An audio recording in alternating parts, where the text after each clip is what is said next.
Yo, what's up, everybody? Sorry if I sound a little weird. Kids totally got me sick, so I'm like, my nose is clogged, so I might sound a little funny. It's not your audio, it's definitely me. But we back at it with another one. Just because I'm sick don't mean that we still ain't got stuff to do. But we got another special guest with us, and I'll go ahead and let him introduce himself. My name's Hugh. I'm half owner of H&M Exotics. The she's got to get up super early in the morning and go to work, so she's unavailable tonight.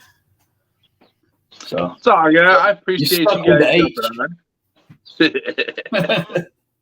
Yo, Mr. J, what up? Yo, Kayla, what's up, Kayla? I haven't seen you on it forever. Appreciate you.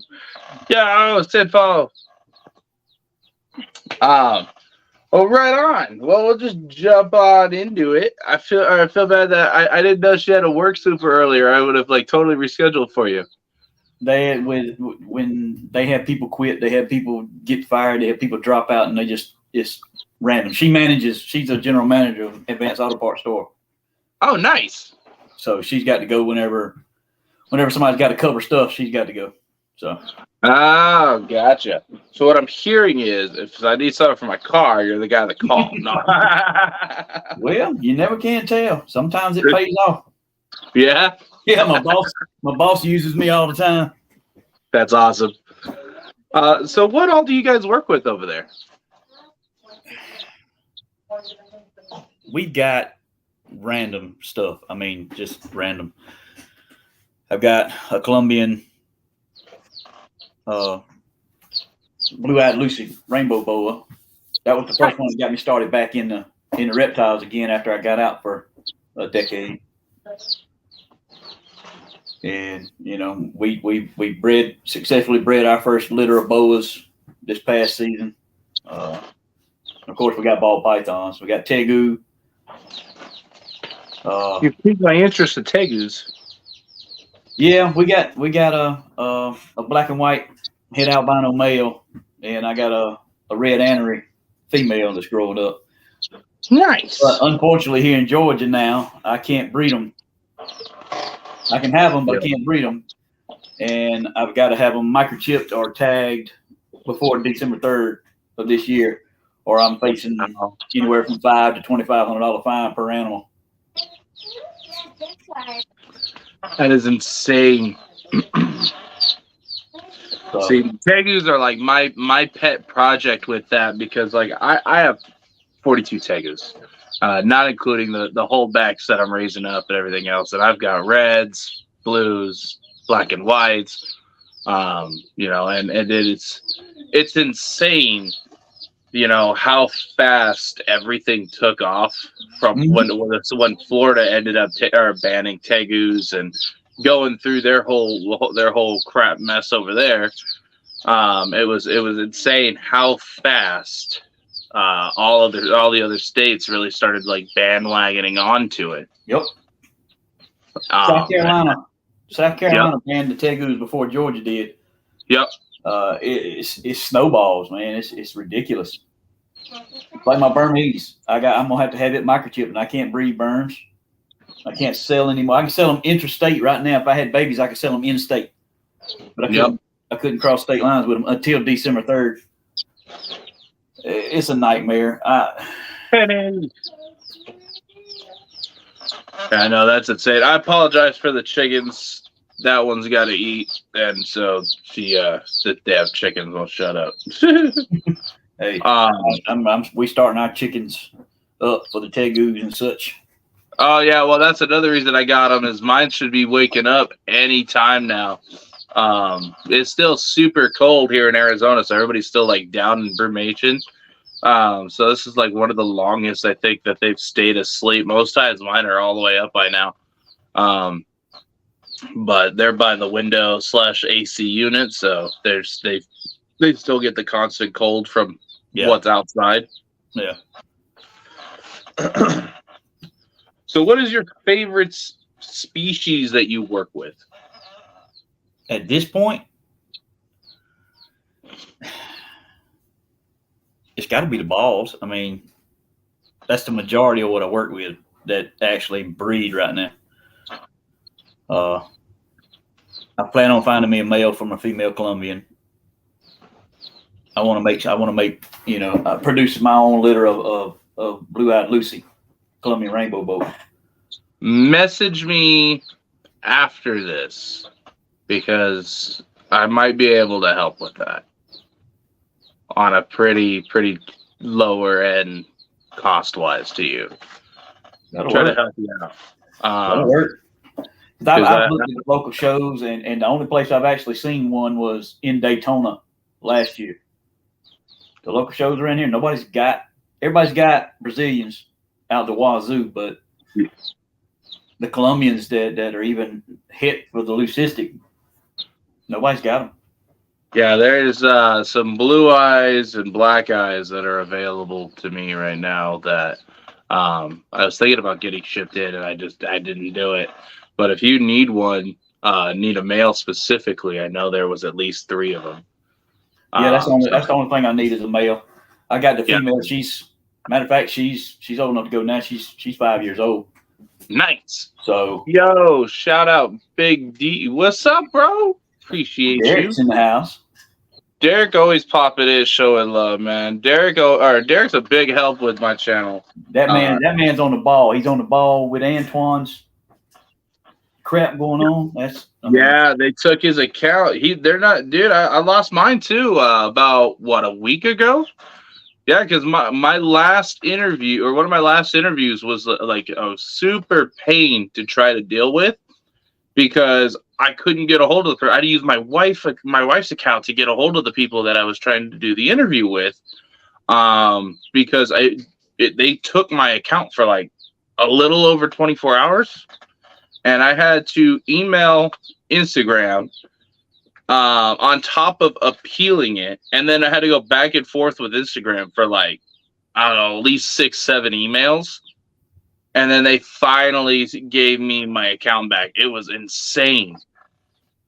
And they give you like they give you like no reason to like at all to be like, hey, you just like violated our guidelines. Like that's it. Like that's all they give you. They don't really like jump into like why they took it away until you email them. Then they give you all this info. Like, yeah, you reported for this, and this. Yeah, but and 90% of the time it's just outright ridiculous the shit they report people for. I mean, it makes some sense. It's insane, why people are like. I never understand why people hate on each other like that to the point to where they spam report people's accounts to get them shut down. You don't see successful people hating on other successful people. No. It's always somebody that just got their feelings hurt because you're doing something they want to be able to do. Well, see, they're complaining about people in their rack systems and versus people with their tanks and their cages. I've got them all. I've got tanks. I've got cages. I've got racks. They can get mad at me all they want to. Yeah, I was about to say, I'm like the best of both worlds here. I mean, certain things serve certain purposes, and that's just the way it works. I want to convert most of like the tanks that I have into PVC, because all the ones that are in tanks are basically either my display animals like the red-eyed crocodile skinks, or my hots. That's about it. But I want to put the hots in PVC enclosures, kind of like these. I got me and my brother. We're both working on designing us a couple of hot cages. We can keep our native hots. We can keep timbers and easterns and nice corals and things of that nature that we catch here. Yeah, same here. That's our thing. We can only have native. We can't have anything imported or exported. Man, it sucks. But the great thing about living in Arizona, we have such a diversity when it comes to hots. I think we have the most diverse species in the U.S. What's in here? Boa, stop. Damn, I just want to come out that far just to herp a little while. Just if you come out here, I will take you herping, bro. Like legitimately, I tell everybody, if you guys come out here, I know all the spots. we will go find some awesome reptiles out there. Like, I can't wait till it starts warming up. It started here, and that people are starting to post photos on Facebook of timbers and stuff that's already out and about now, and some gray rats and some red rats. It's picking up here, so it won't be 2 or 3 weeks, and it'll be time to go. Look at Derek.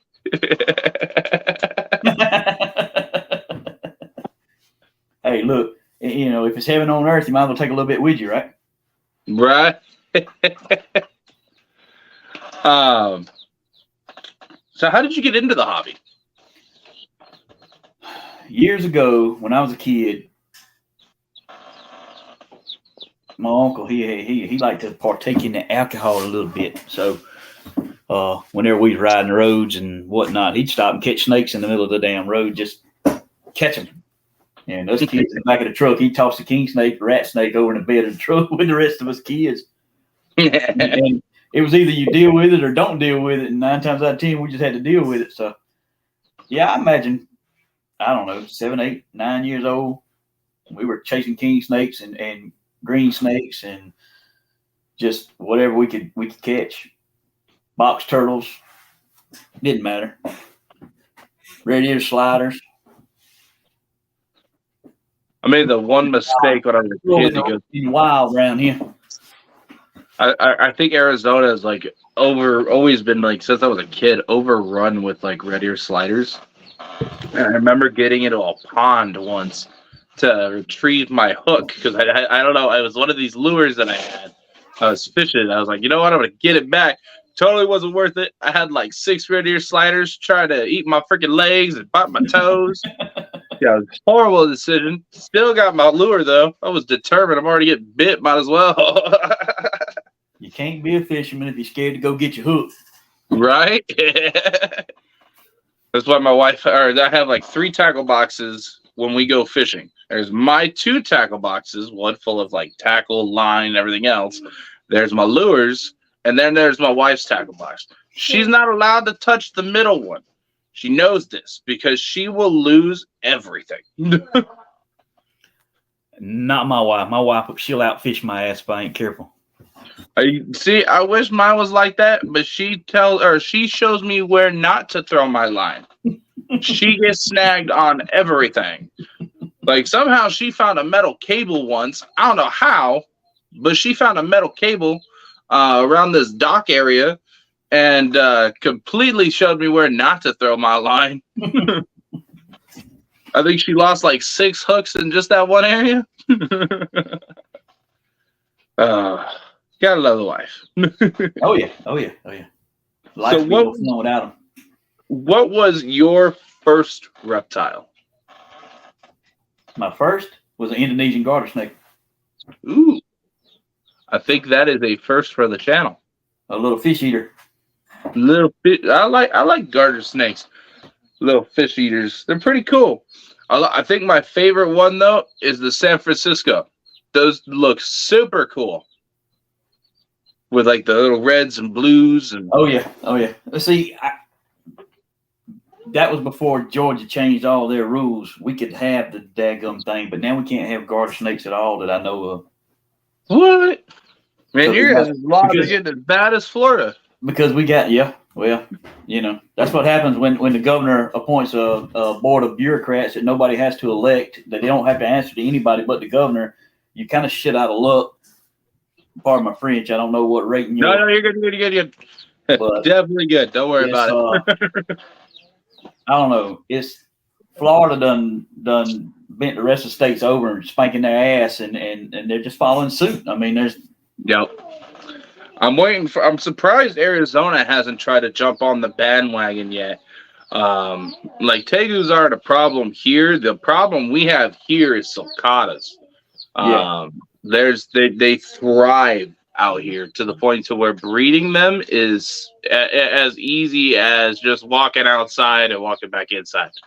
Like it's one of the easiest freaking things or like they incubate outside, absolutely no issues. I have almost 100% success rate of letting them just hatch their own eggs outside in the ground.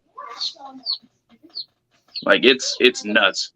But I'm surprised that Arizona hasn't tried. But there's it's insane. Like I think almost every other day now, I'm seeing USARK post like new states that are trying to go after the reptiles. Yep. Like it's a one like last big push, and almost on every one of those, tegus are on the chopping block.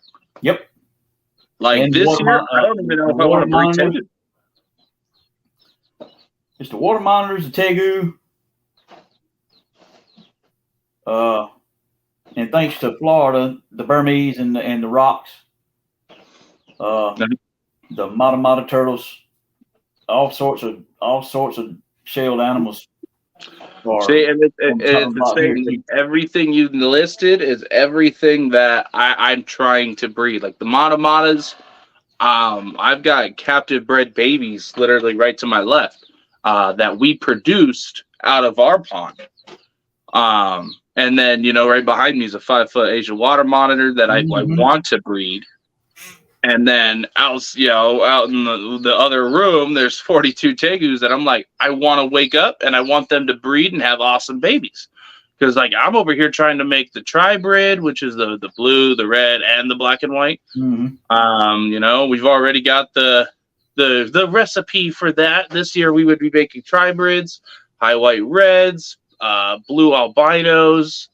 Like there's a ton of stuff that we would be doing, but like I don't know if I want to breed the tegus this year. I don't even know if I really want to show them off. Like last thing I need is Arizona being like, okay, one person has this many freaking tegus. Yeah, no, we need to prepare them. If you're gonna do your tegus and you got that many, I'd just pick one or two and have ambassador animals, and I wouldn't worry about showing none of the rest, just the two. That's kind of what I'm thinking. I'm thinking about using this bottom tier because these are 6 foot by 2 foot by 2 foot. Mm-hmm. So I'm thinking about using the bottom tier and bringing in my even like a juvenile pair, or like one of the large male and a female, and just giving them that cage and letting them do their thing in there, and then kind of just showing them off as educational animals, and probably not just bring out the whole freaking extent of long line of cages. and what we're doing right now with this live is how the educational part is gonna have to continue if they pass these show bans that they're trying to push. The only way you're gonna be able to show off your animals is online. Yeah, you can't leave your house. And if you don't watch the way they word their laws where they have to be locked in their enclosure. The only time they come out is when you're cleaning. That's it. Oh. So, I mean, if it gets down to that point, pretty much every video you do, you're going to have to be cleaning a cage just so you can show off an animal. Yep. Like it's getting to that point. It's insane. And I've been saying it from the beginning when Florida was trying to ban tegus. I was one of the major people just tried to get everybody on the bandwagon of helping USR because I knew what was going to happen. It was going to be a ripple effect.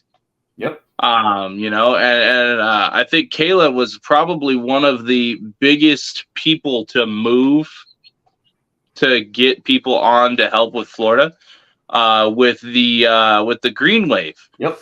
She started that whole thing. Yep. I think she was the biggest person to be able to do that. And came up with a pretty good movement there. But it's insane like how fast you give them an inch and they take a whole football field, and they were just running with it. And right now, I mean, the crap that Florida is going through right now with the Diamondback terrapin and everything else over there, it's insane. Well, we can all get together the way we fought against the Lacey Acts, all we want. But for each one of us that we got on this side fighting against that stuff, you got somebody on the other side that's still in the same community, bad mouthing USARK to people that don't really know anything about it. So when they get their animals, they've been listening to this guy talk about how bad USARC is, and they're really not doing anything but taking your money and not doing anything for it to whoever buys animals from them. And so whenever they get started and they already under the assumption that USARC's, just taking money for nothing. We might have to, Caleb, with everything going on, it'd probably be a good idea. Fighting for that half, period. No. And unless everybody fights together. Well, so that is my goal with this channel. Is I don't just bring on reptile keepers. I bring on fish keepers. We've got some falconry people supposed to be coming on. There's a guy that has a pack of wolves, which I think is fucking awesome. Yeah, I got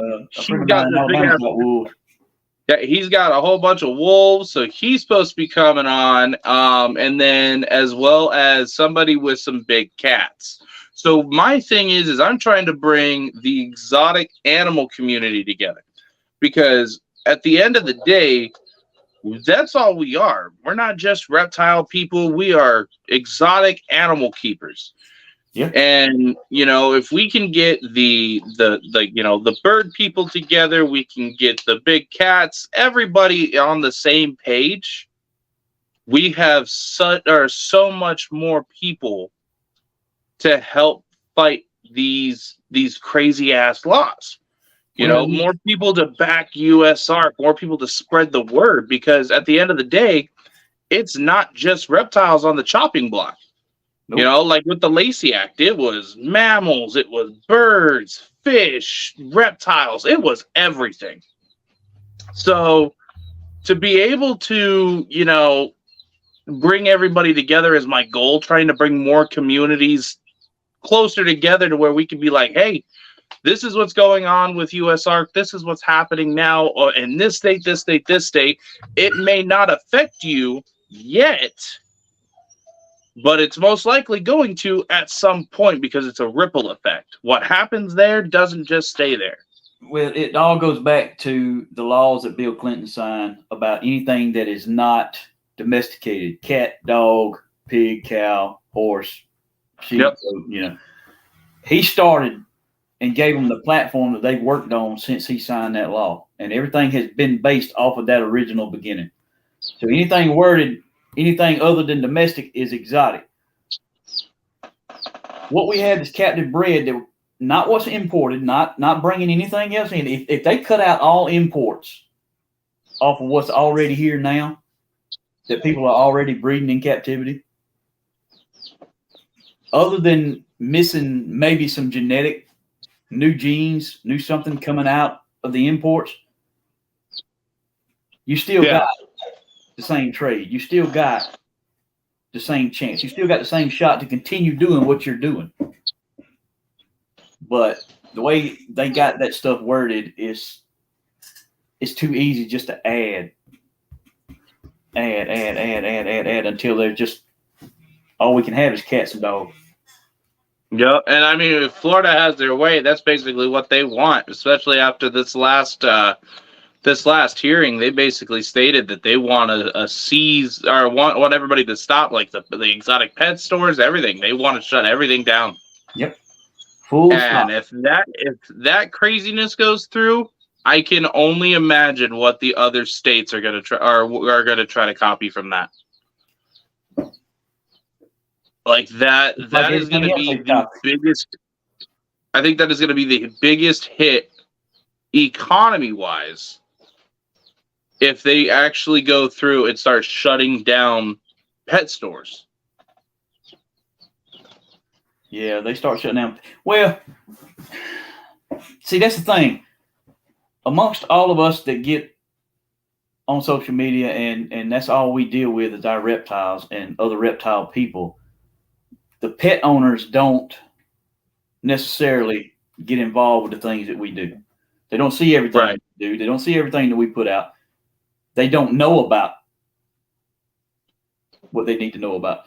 I don't know what would be the easiest way to reach the other half of the community, just the pet owners, not breeders, not somebody that's got 15 animals, somebody that's got one snake in the kitchen. in an aquarium. The craziest thing. So I'm not a person that likes jumping on like different apps. I totally dislike it. But I ended up jumping on TikTok because a friend of mine's on there. And I have reached more first-time reptile keepers like on there than ever. Like Instagram is great and all, and same with YouTube. I love YouTube. I love our followers on here and everything like that. But TikTok is a whole different thing. It's like as if I'm going to do educational shows at schools. It is like the same freaking thing, same questions. I actually just sold 5 reptiles this last week through TikTok to first-time reptile owners.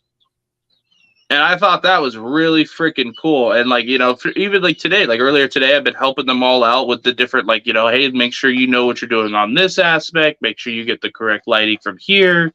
Like walking them through everything. And I think that was really cool that making that push over there has had so much more outreach.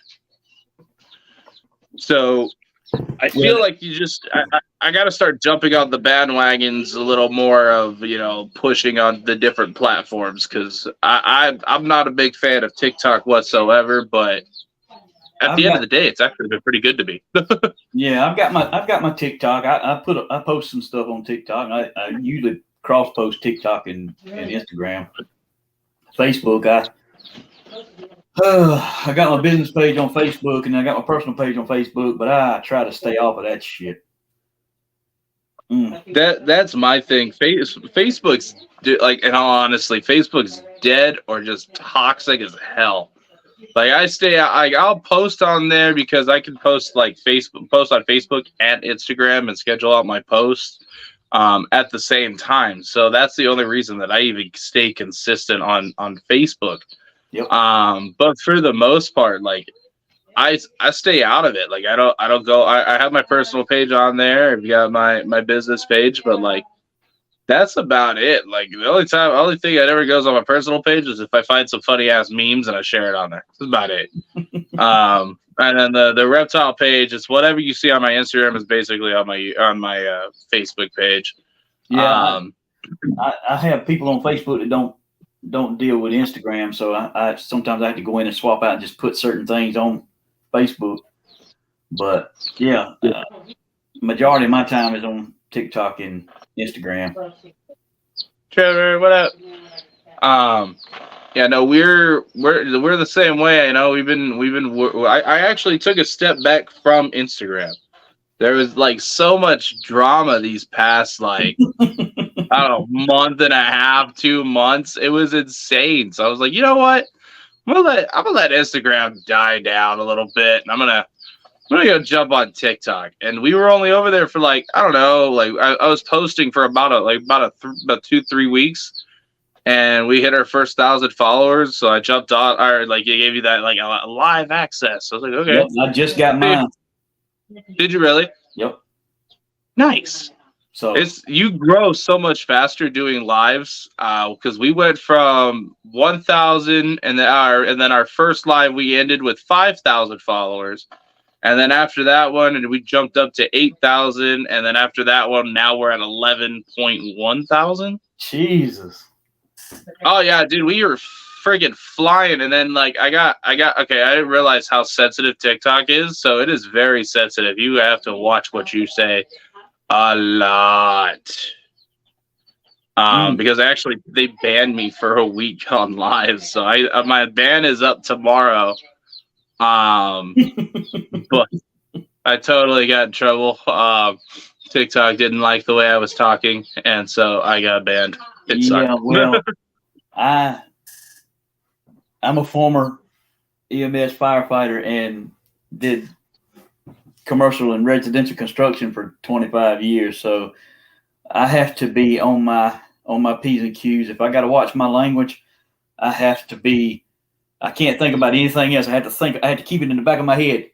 Yep. Watch it. Because if I get started rattling off, I'll make I'm the same thing.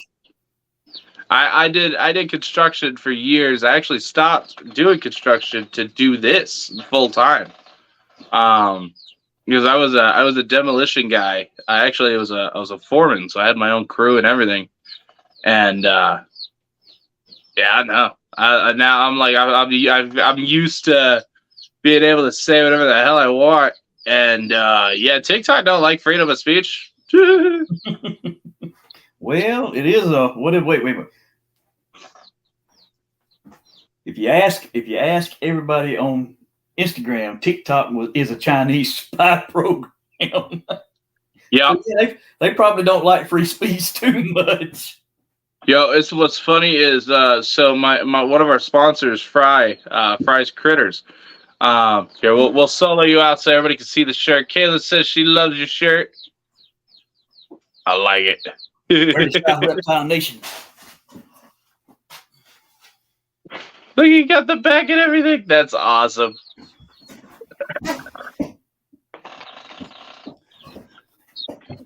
Yeah, a good friend of mine. They're also local breeders. Tony's wife, Tiffany, she made the shirts. She made my original shirts that I wear to all my expos, and so I got to show off their stuff every once in a while. There you go. There ain't nothing wrong about support, man. I tell everybody, if they shoot me over their shirts, I will wear them on my lives. I'll wear them like walking out. Hell, the first day of Pomona, I was wearing somebody else's freaking shirt. They're like, wait, your table says Rodriguez Reptiles, but your shirt says whatever the hell I was wearing.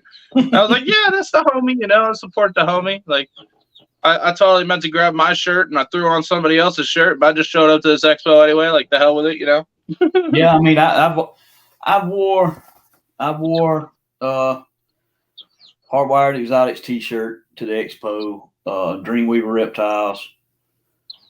Halls, Balls, and Exotics. You name it. I've wore their shirts to the expos. Of course, nothing I've got, none of my stickers, none of my cards say anything about shirts. So, they wouldn't come talk to me because I didn't have our logo, nothing on shirts. So I had to go back to wearing my shirts to the expos. It makes it a little easier to figure out who they're talking to. Right? Confuse the hell out of everybody.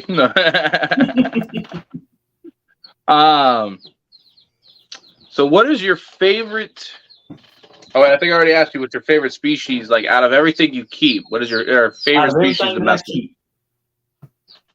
To be honest with you, it's that Colombian. Yeah. Yeah, I love like a pet project type thing. That is the coolest boa I've ever had.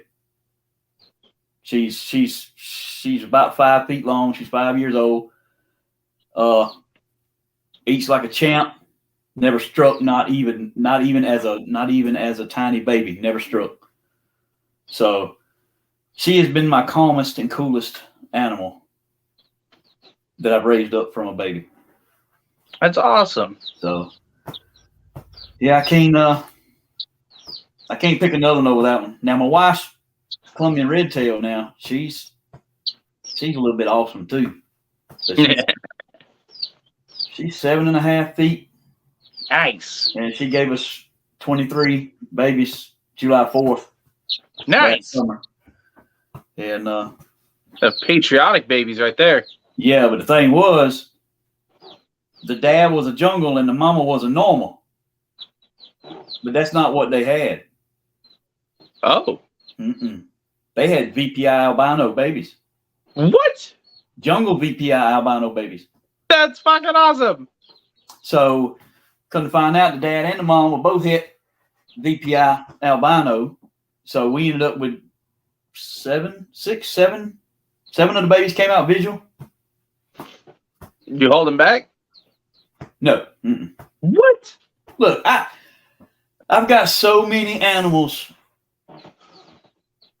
We're about to start rebuilding the boa room to move everything into one big room. So I've got everything in one room, so I don't have to keep running from one end of the house to the other end of the house to clean and change. So last season and this season, other than what I keep for holdbacks, anything I hatch this year's got to go.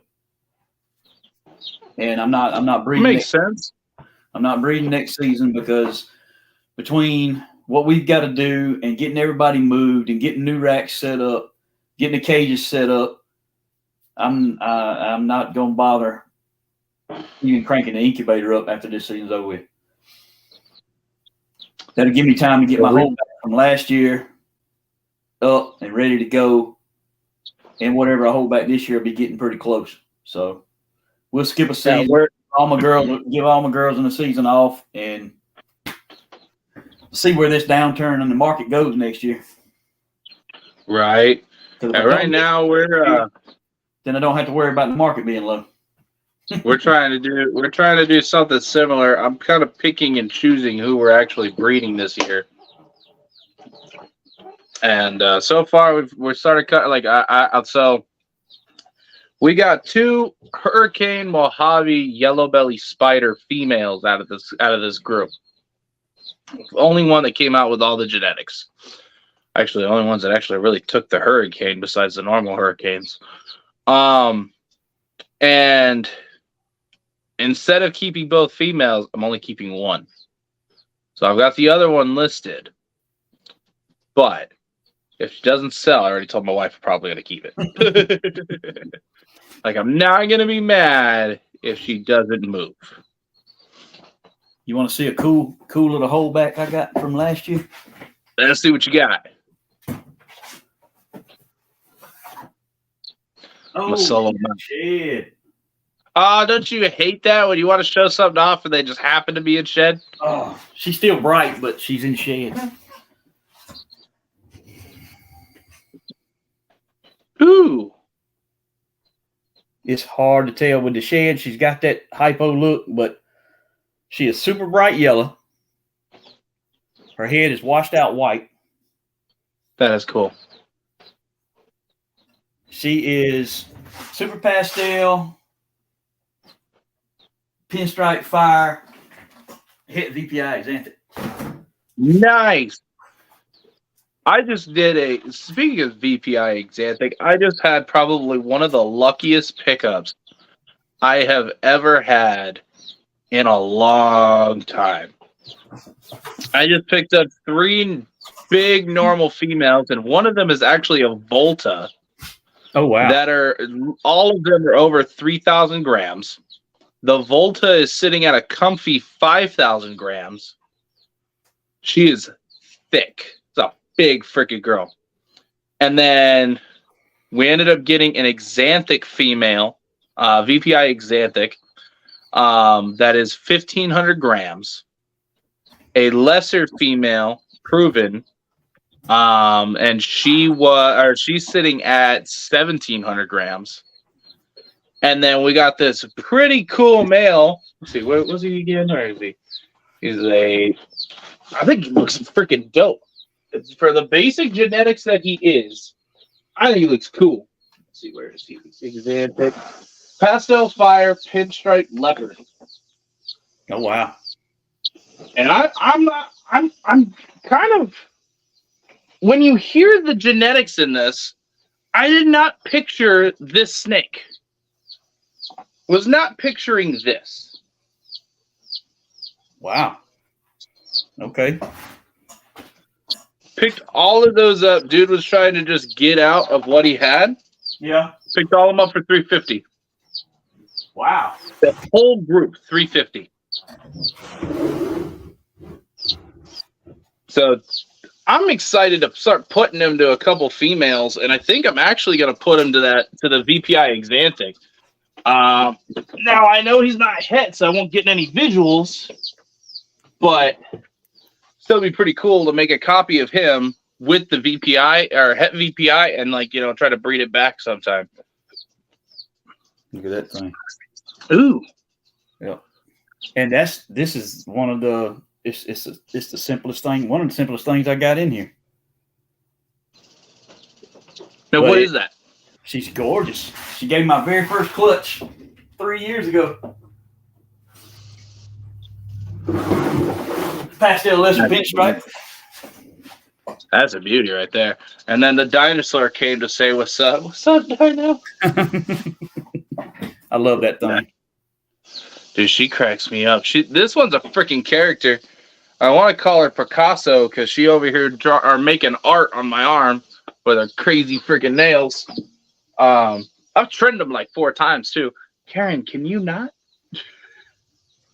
That rattling right now, that's my Aatrox. She is on one today. Angry. So let's see. So what is your favorite single gene morph? Blackhead. Ooh. Speaking of which. So there we go. Ooh. That is really dark. I like it. Blackhead pewter. That is nice. I made 2 of these middle of last season. That's the one thing I like about how Blackhead really darkens out the snake, and it just like like GHI, but just without the super crazy busy pattern. Yep. Like it. This is what I think. Actually, what I think is a cinnamon blackhead. It's dark, very dark. That is really dark. And the whites are high white and go way up the sides.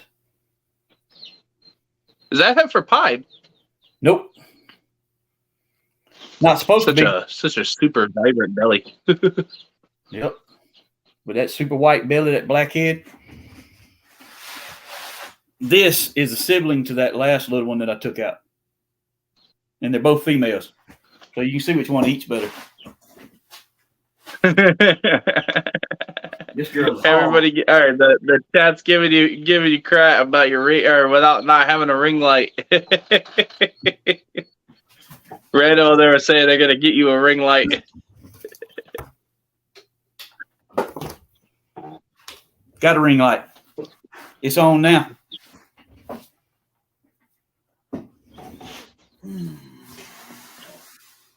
I didn't think Karen would be as iconic as Karen is. It is insane. I got to come up with Karen merch for our TikTok people because they are all obsessed with Karen. And I just cleaned all the HOTS cages today. I pulled everybody out, gave them fresh dirt, cleaned the glass. And Karen's like, "I don't like this. I could see you clearly now." So she's trying to smudge up the glass.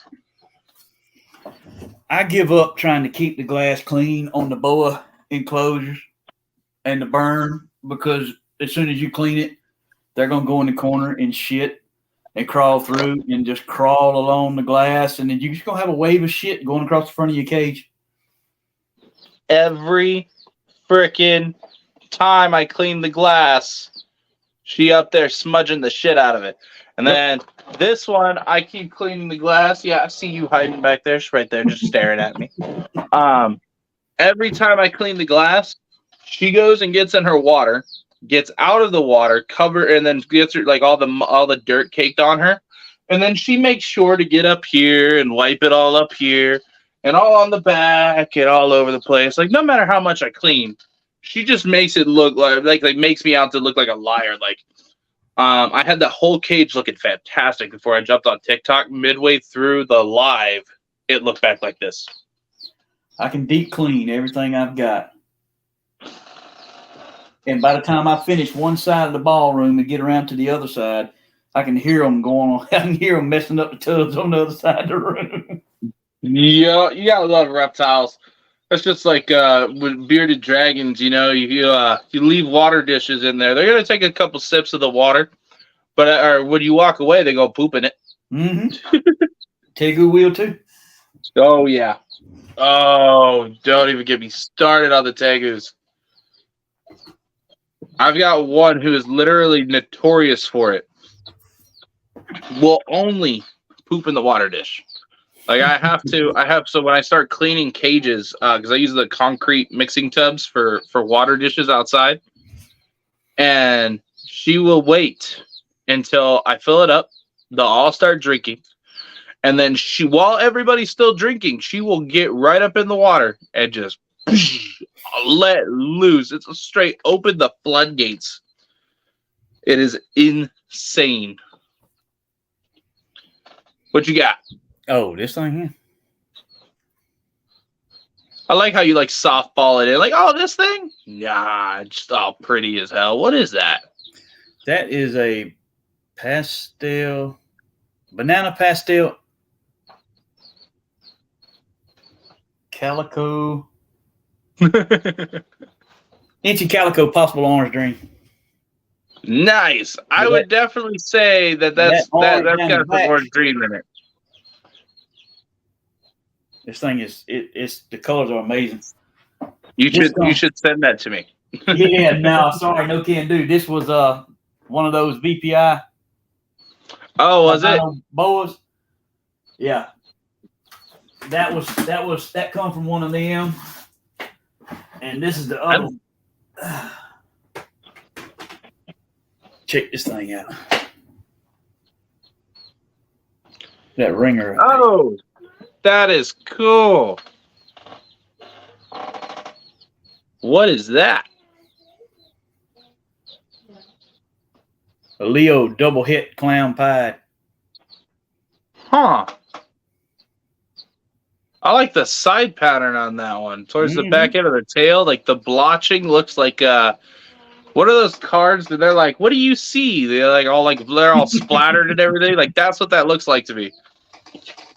This Joker is gorgeous. That is cool looking. Now is that a male or female? It's a male.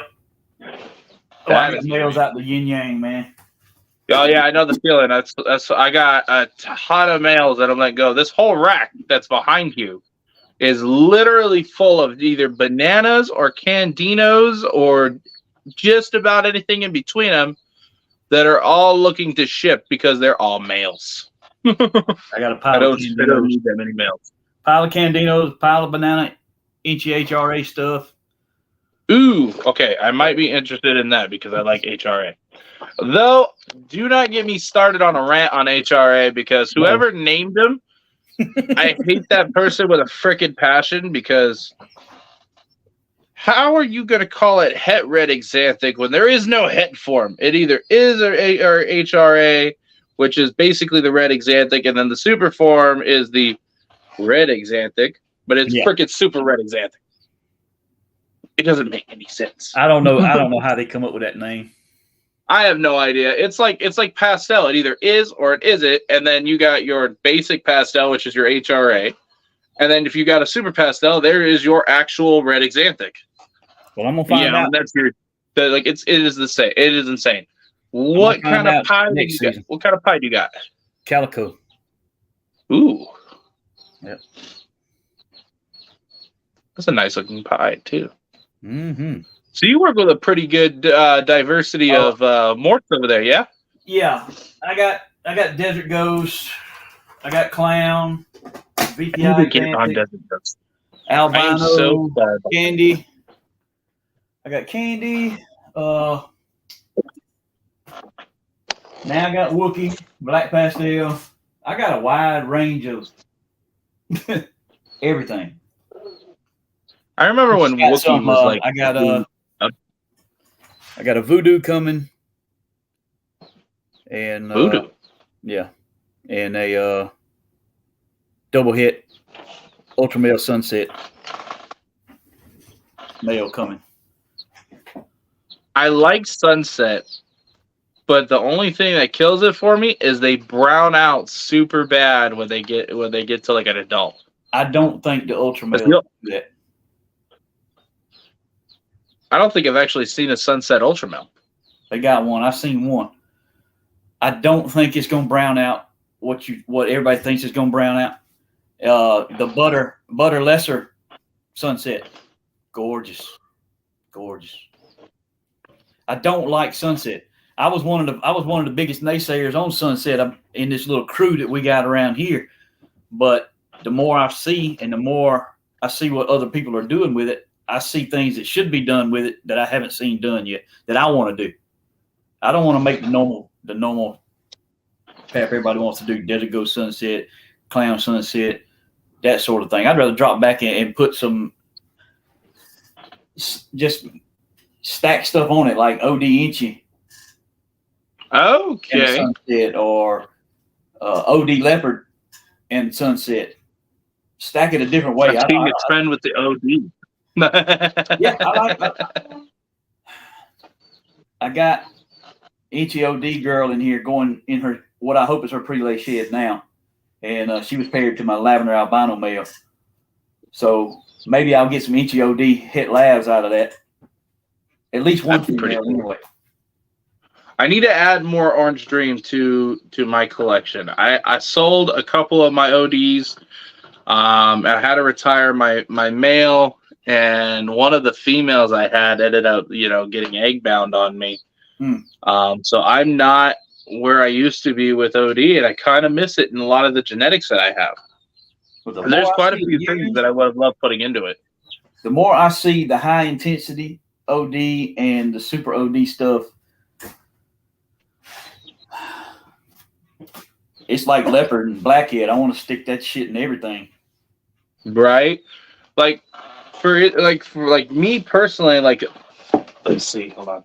So this was just like a copy of Dad, and if I had OD, I'm curious to see what this would have turned out to. So this here, get him out real quick. Don't bite me. That's how it always goes. Why do I always get bit?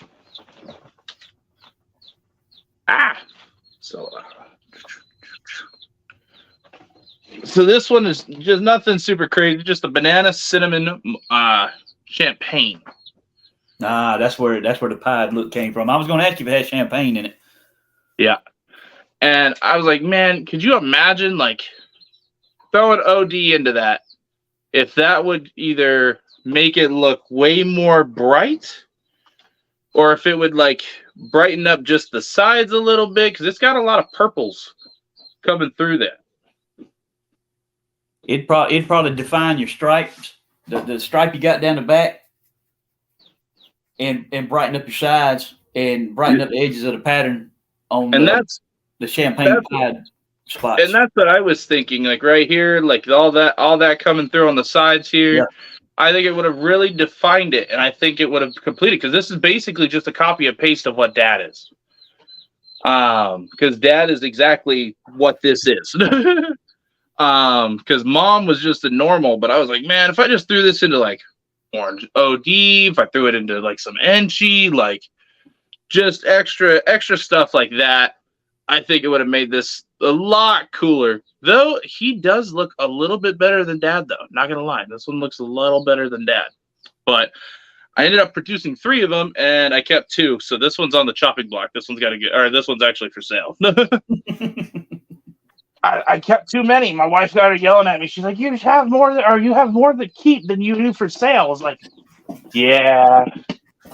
I was like, I kind of want to keep them all. Then I got yelled at.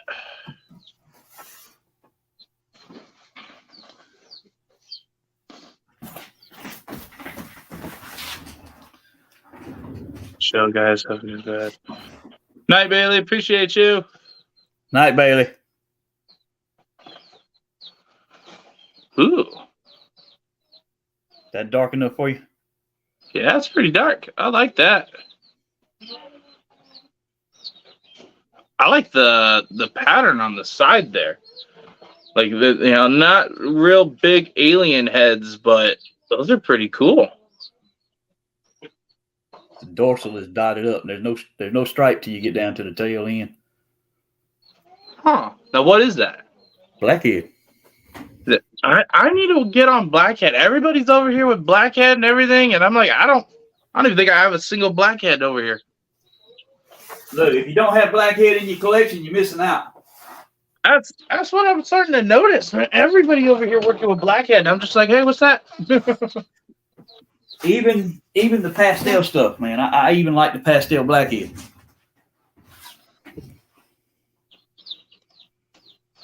It's dark. Wow. It's dark. You can see the little bit of blushing down the backbone, and you can see the shading around the alien heads. Yeah.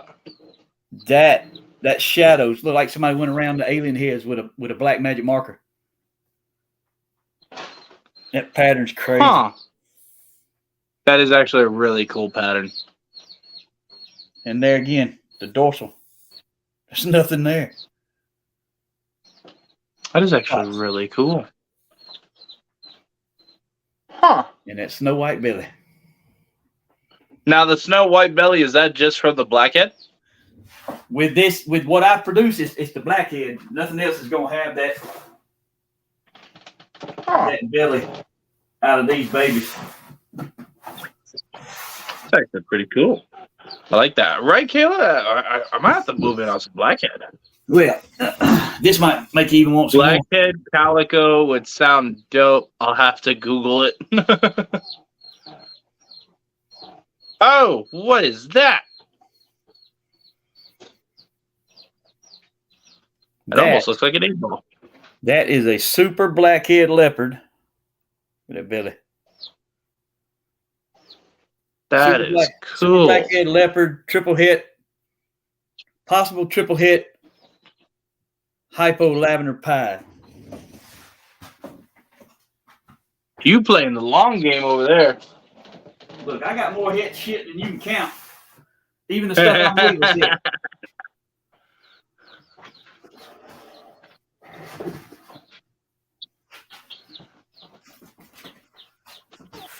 Right, Caleb? That's what I was just thinking. Oh, this big old, okay. Yes, sir. I shouldn't have done that, but it's too late now. This is the mama to all those blackhead babies. Nice. She's a beautiful. And she is in her pre-lay shed. I didn't realize it till I took look her at out. that. Look at that tail suck right there. Yeah. Oh, she plump. There you go. Oh. All right, go back and lay down. You good? I'm not going to bother you no more. Well, now I know who to go to for blackhead. Every damn thing I got is, oh, shit. Looks like she might go too. She's in shed now. Nice. Damn. Ooh, look at that. And she's in shed now. You see the voodoo man on her back? Oh, that's cool. That's pastel. That is crazy. Pie. And she had been bred back to her, a male out of her very first, of her only clutch of eggs 2 years ago. Huh. So I've got a pastel, 100% het pie, 66% het hypo male that I put back to his mama. So hopefully, if the odds gods are with me, I at least gonna have one visual hypo pied come out of that clutch. At least one. Just one. The odds are it's only gonna be one because her original clutch only had one visual hypo come out. That's crazy. So I'm just I like what you're doing over there. You're producing some pretty cool reptiles over there. You wouldn't believe how many times in the last 6 months I thought about selling every damn thing I've got. Oh no, I get it. I've been on that. I'm on that boat every day. My wife is the reason that I still keep everything. To be honest with you, I've been considering selling out, and if I sell out, I'm not gonna lie, I would flood the market. I have over 400 reptiles, and I've got a lot of just groups of a lot of things. I tell you right now, I'd kill the Pac-Man market right now if I was to let go of all my reptiles. There, I have adult breeders of almost every morph when it comes to Pac-Mans. The only ones that I'm missing are some of the newer genetics and the mutant gene. But that's it. I've got all the samurais, teals, chocolates, albinos, Pikachus, super Pikachus, you name it, I've got them. My wife's been looking at the last 2 expos for me some damn Pac-Man frogs.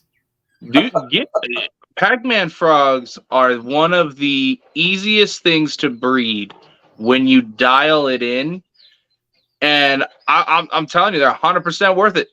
100% worth it. You got mutant. I'm about to get mutant. I'm working with a guy.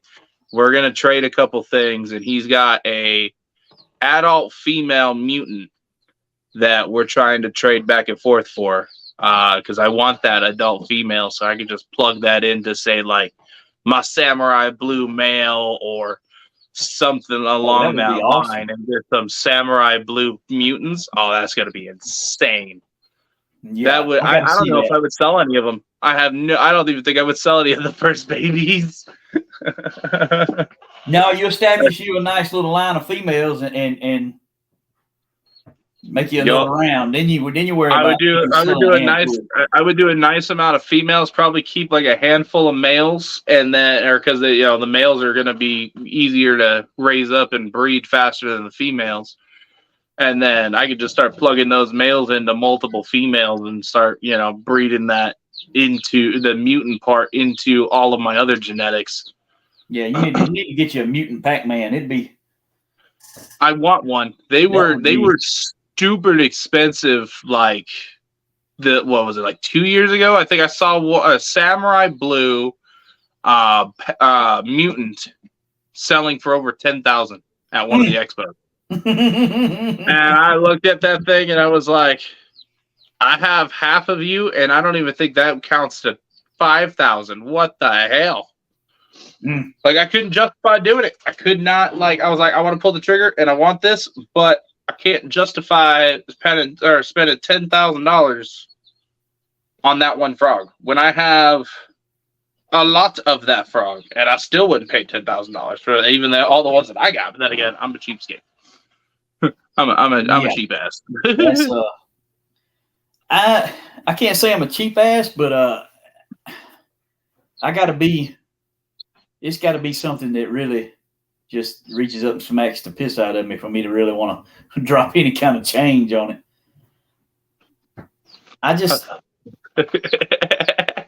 I remember that, Kayla, because we were on the phone. You're like, I feel this is priced wrong. And then we started talking to her, and she's like, no. Yeah. If you want it, it's going to cost you half your mortgage. Oh, yeah. But, yeah. Firstborn child, kidney. Yeah, I mean, I get it. If somebody discovers something and then it's theirs, and if you want it, you're going to pay what they ask for it. I mean, that's just the way it works. That's the market. How do you remember all the names? Like the names of the morphs or the names of the animals? Because I'm going to tell you right now, I have like at least 100 Pac-Man frogs, like adults, and maybe like 6 of them have names. The rest of everybody else is numbered and labeled. Like, no. Yeah, we were totally on the phone because you were showing them to me.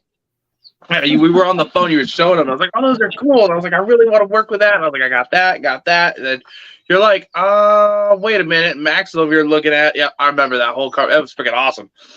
That was. They had some pretty cool reptiles on that table, though. They had a lot of cool different like combinations.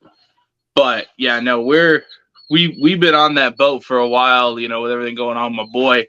I'm like, I want to sell out and just, be able to spend more time with them. But at the end of the day, it would hurt us in the long run, because this is what I do as a living. This is how I support the family, Yeah. So if I sell out, I would have to go get a 9-to-5, and that would suck.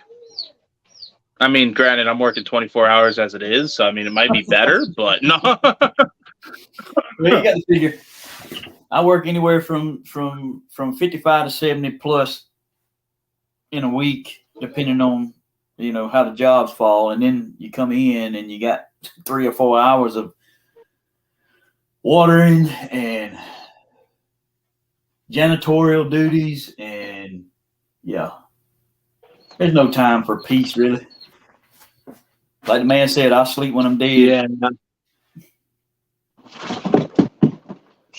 Look out. Yeah, no, we're the I've got too many to be able to not be in here every day. So, and this is just one of the reptile rooms. This is the excess reptile. My other room has all the frogs, all the setups. That's got the chameleons. It's got a couple of the bigger snakes, and then it's got 3 of my adult ball python breeder racks. I want to bring at least one of those over here, but like honestly, trying to fit that through the door past this is going to be a pain in the ass. So like this one's more. I think this room, it looks ghetto fabulous is the best way I could put this, because like there is those like awesome. If that's what you call it, you have to look at my little snake room with one eye. Yeah, because like well, no, like you look at your racks, that's kind of how my rack systems are in my bedroom. But in here, I've got these custom made racks that I made out of these shelving units that you get at like Walmart. Hey, I've seen, and I mean they work great. Yeah, you can flip flop your heat tape around and tape it down to the shelf and slide your tub in with a lock and lid. Melt you some holes in it and truck on. Yep, that's what I've been doing in here. And then on top of that, I don't know why I didn't think of this sooner, but I knocked out 2 racks and turned it into one, and I cut the legs down halfway and made them perfect for shoebox. So it's a perfect hatchling rack, and it holds 4 per row. There you go. And it works great for my leopard geckos. I had our one full set one for leopard gecko. I have a full set one in the room now for my Pac-Man frog babies, and we have a ton of those. Like it was dope. But one thing I would totally recommend, if you do get into Pac-Man frogs and you try to breed them, message me and I will help you with the best I can, because they are worth it. One female can have about 1,000 eggs. Holy shit! Oh yeah, oh yeah. So they'll have about 1,000 eggs, and then after a course of time of them, there's a lot of eating each other. There's a lot of cannibalism, even as tadpoles. So keeping them well fed is your best friend. Bloodworms galore. You're gonna go through a ton of them. But definitely worth it. So by the time they start coming out of the water, you're anywhere between 200 babies and about 500 babies. Holy shit. So you've got a ton of babies. And I'll tell you right now, the demand for Pac-Man frogs is always high. Like, I never have issues selling Pac-Man frogs. What I saw the 18 stores with eyes. That's basically it. But the thing is people love the frogs. It's sad. The sad thing is the mortality rate for people that get them is really high, because people legitimately just don't do a lot of research. Like, you cannot just go to get tap water out of your sink and then start spraying this thing down. A lot of people's water either's got too much salt, it's a hard water, too many minerals, all this other stuff in there, to where you kind of kill the frog, because they don't drink like you and I. They don't drink through their mouths. They actually absorb it through the skin, and they cycle the water through their system. So when it starts to like rain or you're misting, they will literally clear their system out by pooping, peeing, however they freaking do it. They will push all that water that's already in their system out to absorb new water. It is the craziest thing. And they do it every single time you mist them down. That's how they recycle the water, and that's how they stay healthy.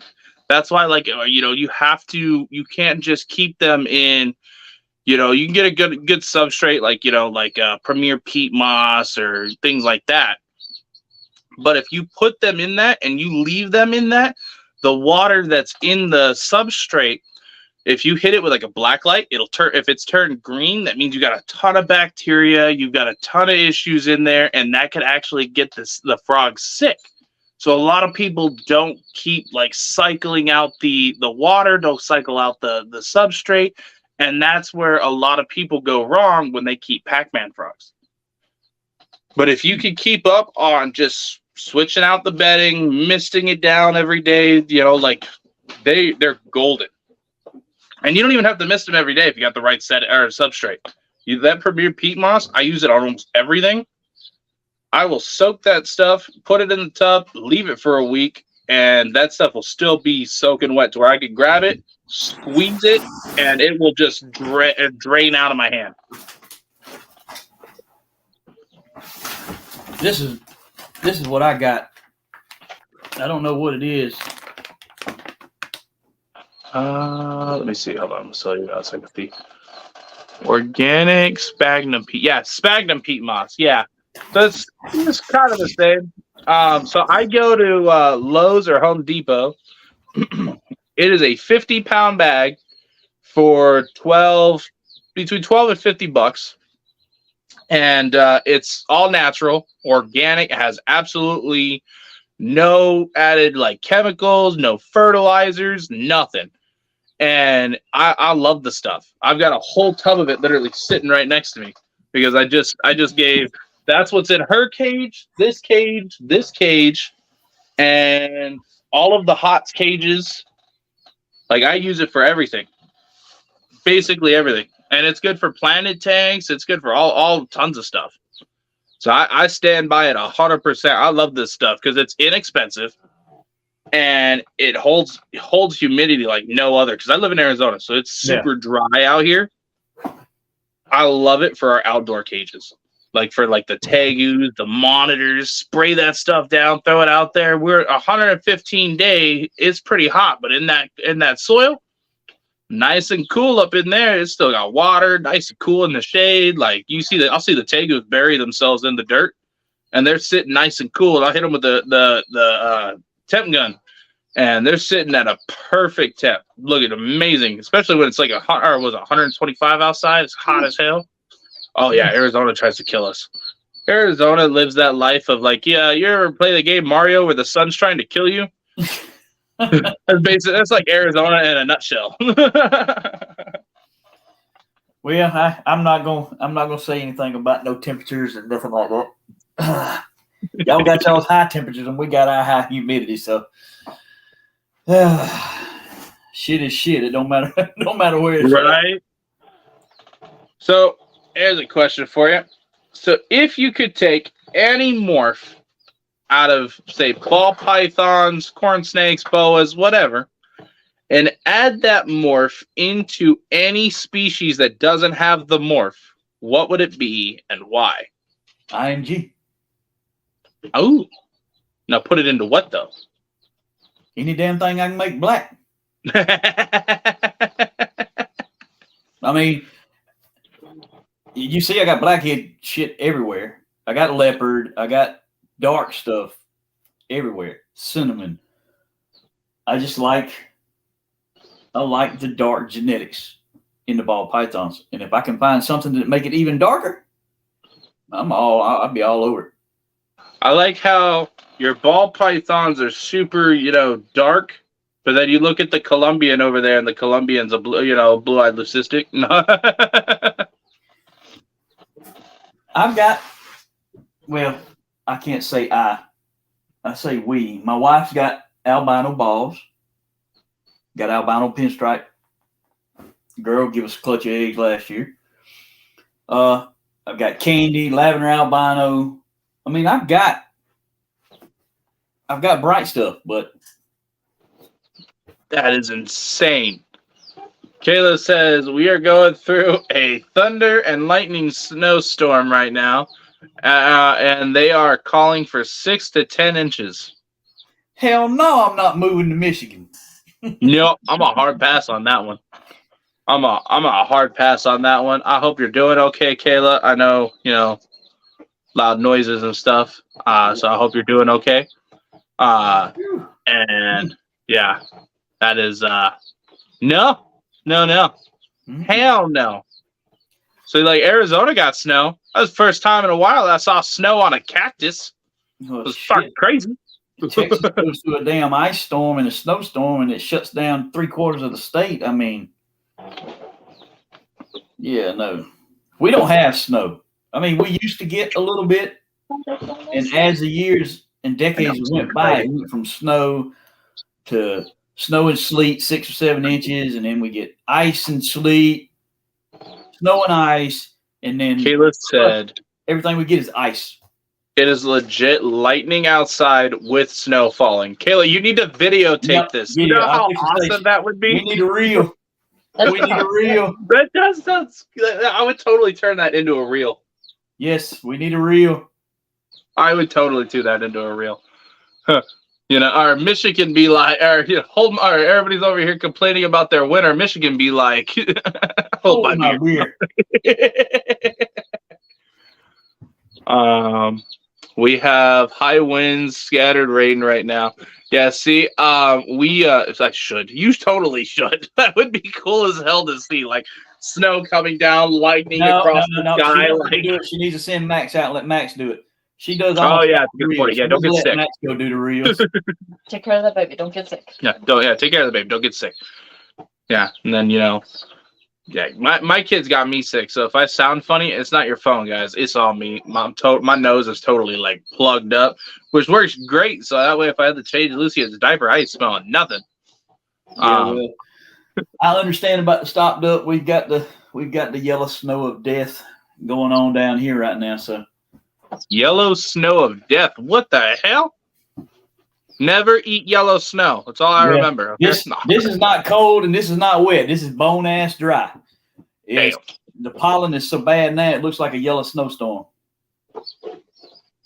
and it covers everything. Yep. Look, black asphalt parking lot will be yellow. I mean, slap ass yellow.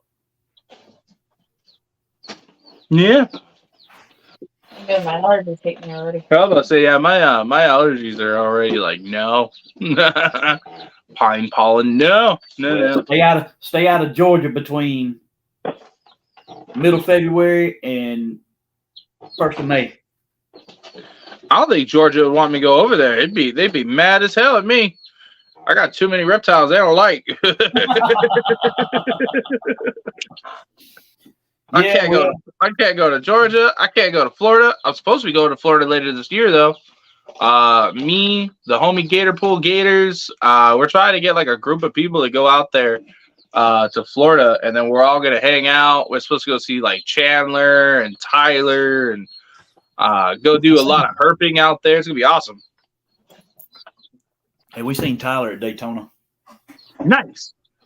But he was there with kids and the woman, so I didn't bother. Yeah, I forgot he had the baby. I'm in West Virginia. Wind is about to take the roof off. Damn, dude. I thought Arizona was bad. Like, was it yesterday, 2 days ago? The highway was all flooded. 2 days ago. That was 2 days ago. Because all of a sudden it's all flood warning advisory. I'm like, wait, we on the highway? Oh, yeah, no, it was yeah. When I went to go pick up all those ball pythons I was telling you about that we picked up, I'm over here driving through a freaking rainstorm and flash flood warnings to go pick up $350 or $350, group of snakes that were way worth it. Way worth it. Yeah, I mean, hell, if you got a female that's near time to breed and have eggs, that was worth $350. All of them. Like, babe, give me that one. I mean, if you got 3 snakes for that price. Oh no, I got which one? That one. Why is this down here? Because you can put it back. Yeah, no, I got. What was it? 1, 2. The Exotic. No, down, lesser. No, the one right there. That one. No, down. That one. Yeah. Give me that big beauty. Look how big. Or I'm gonna show you how big this freaking snake is. This thing is huge. You want to eat me? She probably does. Oh my god. Look at this freaking thing. She is huge. Oh my god. She was probably one of the biggest, if not the biggest, in that entire group. I think the other one might be bigger. I think the other one might be bigger. She's thinking about biting me in the forearm right now. That would suck. She is. I can palm a basketball. I cannot get my whole hand wrapped around her. That's that big hit clown I pulled out a while ago. Just about that big. Yeah, I was hoping that this one was going to be a Volta because her head is beefy. Little to no neck and just beefy. But she is, I don't know. I'm going to see because she's sitting at about 5,000 grams. Yeah, she looked like she'd drop you about 14 eggs. Oh, for sure. She's either going to give me a big clutch or some really big eggs. That's the biggest. Oh, this is the biggest? Yeah. Yeah. It definitely tell the weight. Let me see the difference. This is the other normal that we got in. Oh my god. Yeah, that's the weight difference. These freaking things are huge. I don't know what he's been feeding them, but I love it. He's had them things on pre-workout and double rats every meal. Yo, for real. That freaking living on Miracle Grow or something. Oh, I just want to let go. Let go. Oh, she is beefy. I'm gonna start pairing them up too, because I know they're supposed to go to quarantine, but I trust the dude. They're all right. But I mean that male is the one starting to show that she's gonna go into ovulation sometime soon. He said that he already paired them, so I'm not sure, but I might put that male in there anyway. Damn, so they keep in the same spot. He's already paired them. Ain't no telling what's gonna pop out. I have no idea what's gonna happen. Well, no, he told me what male he put in with that one, and that was the male that I showed you at the beginning. Yeah. So I'm thinking about putting that one in there. If she was already paired to him, I'd continue with that male. Yeah, I'm gonna put that male back in there with her and see what happens. Like I had one in what the foot clutches. Yeah, I think that'd be pretty cool. Because I've already got three females that are about to drop, and then we've already got 3 clutches just this past 2 weeks. So I'm hoping to fill up that whole incubator, so that'd be pretty dope. But yeah, that thing, she's a big girl. I think she's Volta, so that would put me at 4 Volta. Well, no, that put me at 5 Volta females and a Volta male now. And apparently, one of the pieds I got in is a long line of back and forth between Volta and pied. And so it is supposed to be 25% normal royal, typical run-of-the-mill royal. And it's supposed to be high concentrated 75% worth of Volta. And I believe it. This thing's only supposed to be like a year and a half, almost 2 years old. It is a huge pied male. And this thing, if I let him, he will eat everything in sight and will be, or if I continuously just feed him to his heart's content, this dude will legitimately sit at like 3,000, 4,000 grams. And he's not even like about 2 years old. Damn. But he's long as hell. Sorry, I didn't mean to shake you. Sorry, my wife's trying to mist everybody while she's in here and knocking stuff down. Great at that.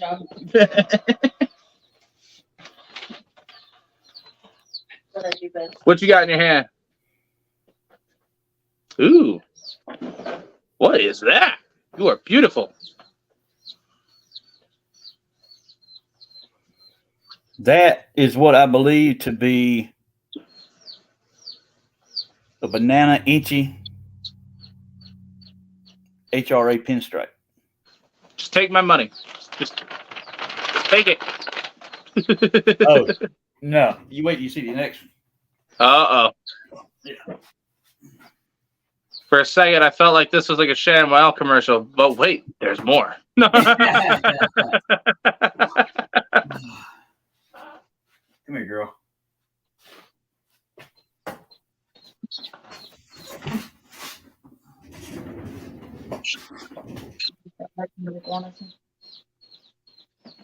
The light in the iguanas. Ooh. What's that?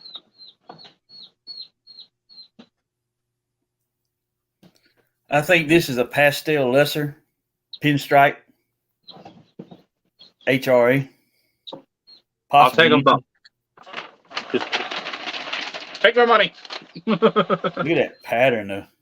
That is actually really cool. I like the pattern coming through the side there. Got alien heads on this thing. Through the pinstripe. That's pretty cool. Alien heads on the pinstripe. That is actually really cool. Now, are you selling any of those, or these are all your holdbacks? This is my last clutch that hatched. These are not ready. These are some that just hatched a few weeks back. So it'll be a little while. I want them all to have, be on a steady meal run. No, for sure. I'm the same way. If they don't eat 5 times in a row, then they don't leave. And if they miss a meal, they got to restart that. Because even though they just eat 5 times isn't enough for me, I want to make sure they're consistent every feed. They're going to have 5 meals in a row, and they're going to be over 100 grams before I even think about putting them in a display at the show. Yep. Sending them down the road. You see, I'll display them at 1,000 or about a good 100 grams. But they probably won't leave until they're over about 120. But I'll list them up like, check this out. This will be available at this time type thing. Yeah. But that's about it. Like my, the Candino Pastel, he's sitting at just 100 grams. So I put him on, I showed him off and he's on there like he's available, but I want to make sure that he gets a little bit more weight on him before he actually leaves. You mean one of these? Hey, look at you. Why is yours so much brighter than mine? That's the pastel. Wait, is that Pastel Candino? Yep. What? Let me see that Pastel Candino, please. And this Black Pastel Candino. I got that too. Is the sibling. Yours why are yours so much brighter than mine? That I can't say. Your pastel must be better than mine. Can't say. Oh, that's not the black pastel. This is black pastel. Okay, well you had them in the wrong color. No, your lids are perfect. Your tape was not. So look at the lids. So this is black pastel Candino, and this is my pastel Candino. I like the black pastel. Me too. This one's a whole firecracker though. You gotta watch it. Yours has more. I think yours more of the candy came out than the albino. Yeah, that's what I was thinking. thinking. Possibly be. See, because there's my other one. And it's, stop it, you brat. Yeah, mine is too. But see, mine is not. Yours has deeper purples. Yeah. Than mine. I'm about to bite my thumb right now. Can you not? I got now is closer to the Candino you got right there. It's got darker purples than the other two. Yeah. And then this one's really cool. Like the candy really came out on this one. Mm-hmm. I got a 3,200 gram albino female up there with my candy male right now. Nice. So I'll have another clutch of these bad boys. See that? The purples is darker on this one. Ooh, look at that. That's why I say the candy. I think the candy, you get more of the candy in the darker. Yep. And the albino is when I think it makes them come out brighter. Whichever one's got the most influence. And this one's got more of the orange outlines on the alien heads than the other two. You can actually see the orange, the dark orange outlines.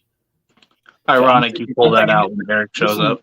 This one has more. The candy came out than the albino. The other two bright ones, I imagine, I'd say have more albino influence than candy. Keeping it. I think this one is one of my favorites that we got this year.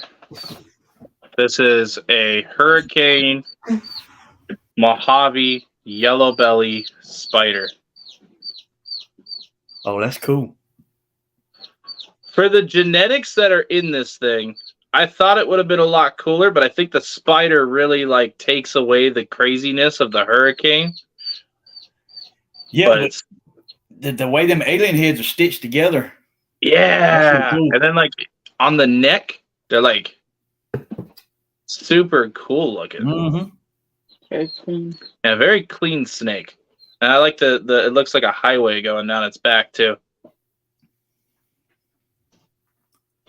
Yeah, she's a beauty. If she doesn't sell, I am not going to be disappointed because her sister's the same way. Like her sister's super bright as well. I tagged Darian and he wait what? I shared this live link on my IG story. Yo, appreciate you. Yes, ma'am. Kayla's always on the ball. Oh, for 100%. Oh, you did shed. Holy shit. Okay, don't buy I had to save that one. If you can find a shoebox tub, put her in. She's got a lot of stuffed shit on her back.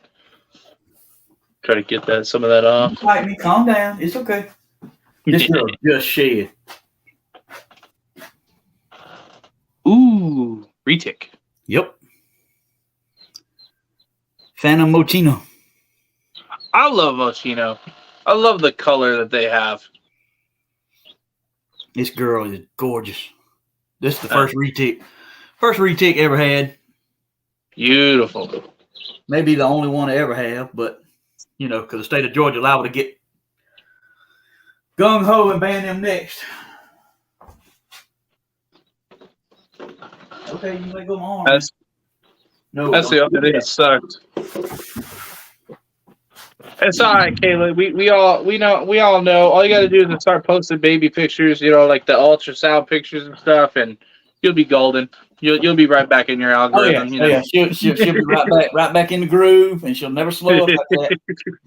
It'll go from bugs and snakes and geckos to stripes down the hall wall.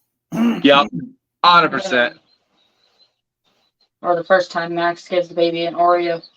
Yeah, I told Max about he's got to watch out for the explosive ones that shoot up out the back of the diaper. Oh my God, no! And it's gonna be when you're, in the middle of walking around the store. Or something. It's gonna be inconvenient, or going down the highway. You guys are not making me miss have babies anymore. Like I was kind of having I don't know. I was having a little bit of baby fever, but then that just brought it all back, and I'm like, nope, I'm not missing. No, shit. sir, it don't take but one of those, and your baby fever will never come back again. I promise you. No. I got 2 kids, and both of them did that to me. I remember. Well, oh God, I think the worst one I had was I fell asleep on the couch, and then my daughter fell asleep in my left arm. My son fell asleep in my right arm, and both of them were in diapers at the time. And both of them exploded. Oh my God. I've never wanted to throw children away before until that moment. Oh no. I remember I was like, nope, get the hose. They're like, you're gonna jump in the shower. I was like, get the hose. It's so bad. Yeah. My kids thought it was fucking hilarious. They couldn't stop laughing for a good 15 minutes. They fucking think it was funny. It's hard to be mad at them because they got the cute little giggle going, so it's hard to be mad. And you're just like, nope. Like I want to keep, you're looking at your arms and your shirt, and you're listening to them giggle, and you're like, ha ha ha ha, you're so cute. No, I'm just kidding. Yeah, but that's all part of the experience, man. Yeah, I love y'all. Yeah, no. I think the one time I scared my wife, I gave Malia, my oldest. She was just toddler at this time. I gave her an Oreo, and I was like, oh, yeah, you've eaten, like, the Chips Ahoy and stuff. Like, you'll be just fine. No, she was not.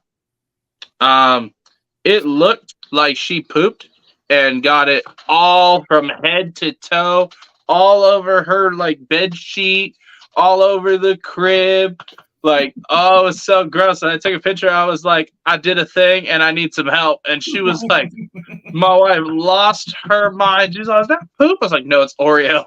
And she said, so I gave her another Oreo. I was like, damage is already done. Here you go. Here's an Oreo.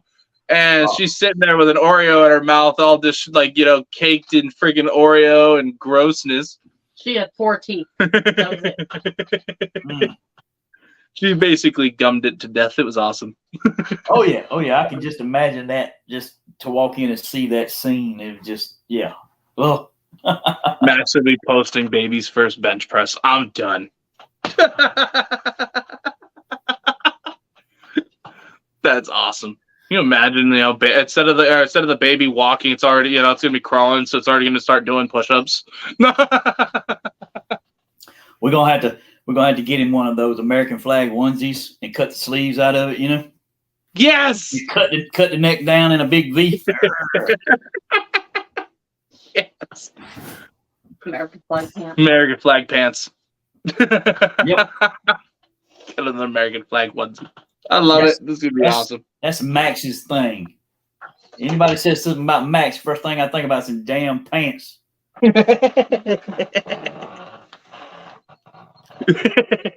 Kayla's like, yep, probably. So what is your most anticipated pairing or hatching for this season? At this point, everything that I've got is pretty much on the same level, except the one I got in the incubator right now that's due in 9 days. Kayla.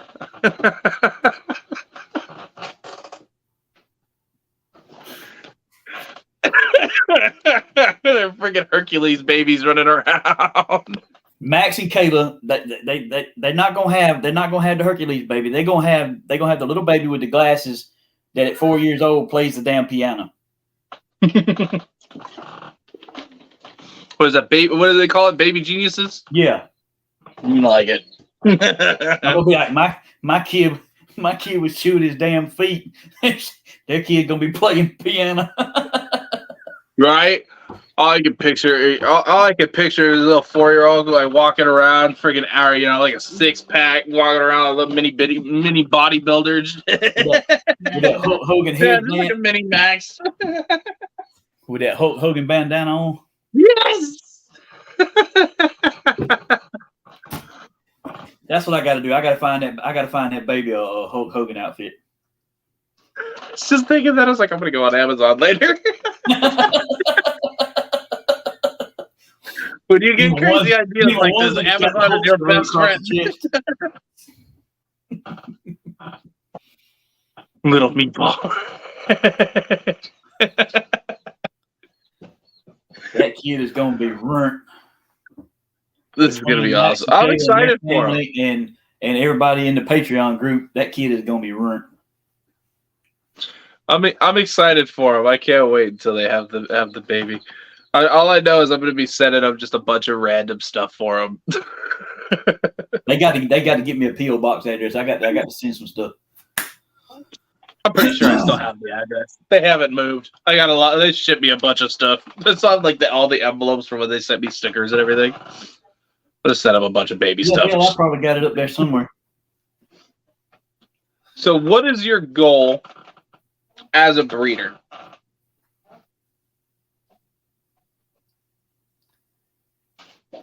To consistently improve what I do every day. Am I chasing what everybody else is chasing? No. Do I like what they're doing? Yeah. Do I want to do what they're doing? No. I'm not. I mean, I've got some nice stuff. I've got some nice examples of what I've got. I don't have no $10,000 genetics in my room. I don't. I mean, I don't want to. I remember years ago going over to the pet store here in Augusta, next town over, and seeing a ball python in there, just a normal ball python in there for $900. A normal for $900. God damn. Years ago. And even back then, it was like, I want it, but I can't afford to buy it because, just can't. I enjoy making things that are not necessarily low end, but middle to low as a majority, and then have I've got some stuff. I got in the incubator right now on Morph Market. The babies exactly like what I've got about to hatch in the incubator are $1,200 to $1,500 a piece, depending on male and female. That's fine. I don't mind it. I'd like to make some where I can make enough money to put back in here, but I don't want to concentrate on just making $3,000 and $4,000 and $5,000 and $6,000 snakes, because you'll be sitting on a bunch of $5,000 snakes unless some other breeder comes and buys your animal. No, for sure. If I breed stuff that everyday people can buy, that's how you get the fever started. You get them that first one. And then when they get that first one and they enjoy that first one and they want another one, they come back to you. Why? Because you didn't try to gouge your eyes out with overcharging or whatever. But I don't know. I get more out of first time reptile owners or somebody that has one and comes to get a second one, and they bring the kids with them, and we have conversations with the kids. Hell, that's the most fun at the show right there, is have a conversation with the kids. Let the kids hold the snake. We had a grown man who was completely mortified of snakes. He didn't even want to come close to the table. He brought his kids because his kids wanted to come. The kids wanted a snake. This man was deathly afraid of snake. 45 minutes he stood there at that table talking to my wife. I came over and got into conversation. We spent another 20 or 30 minutes talking to him. And I pulled the pastel leopard head hypo male out, breeder male, off the table, held him in my hands, turned him around, and stuck his tail out so the man could touch him on the tail. And I had his head, so he could touch him on the tail. Well, the man touched his tail, and he drawed up like somebody that stuck a hot poker to him. And you could see it in his face. He really didn't want to be there. But I put the snake back in the tub, and his kids come around, and they wanted to hold one of the babies. So we got one of the babies out, let the kids hold the baby. Would you believe that man took his kids home after the show that day and came back on Sunday morning to tell me he wanted me to take him over to the vendor with the tanks and the small racks and everything and show him what he needed to buy his first snake? That's awesome. So he went ahead and bought everything he needed to have his snake, took my business card with him. The very next week, called me and came by the house and picked up his first snake. That is super cool. And that, to me, I get more out of that than I do. I mean, I love my snakes. I love all the morphs that I got and making cool-ass animals. And, yes, making expensive animals is cool, too. But as breeders go from breeder to breeder, they trade, they swap, they spend money. You pay this one $5,000 for this, and then you make something over here, and he wants it. So he's gonna turn right around and give you your $5,000 back. So you're really just swapping. I mean, you can make the animal and just give him the damn animal, and he can just give you one of his animals, the same damn thing. Right. But when it comes to people at the shows wanting to buy their first animal, second animal, third, not breeding, just wanting to have them, and then bringing other people in, and you getting to educate, you getting to talk, you getting to explain what you like, and you get to see people's attitude change, their whole perception of the animals change. That gives you a little bit of hope for the rest of us and the rest of the time we're in this industry. No, for sure. No, I love it because we started vending expos just this year. Now I normally do wholesale to other vendors, and I go and help out some of the vendors. Like I'll help them vend their own like shows. For the most part, terrible help though. I'll be there for like a couple hours, but other than that, I'm like, hey, I'm gonna go walk around, and then I'll probably see you in like 4 or 5 hours. Like I'm gonna go walk around, do some videos and stuff, and see what I can mess with, And I go. So no, this last time Pomona was our first time actually like vending a really really big show with our own animals.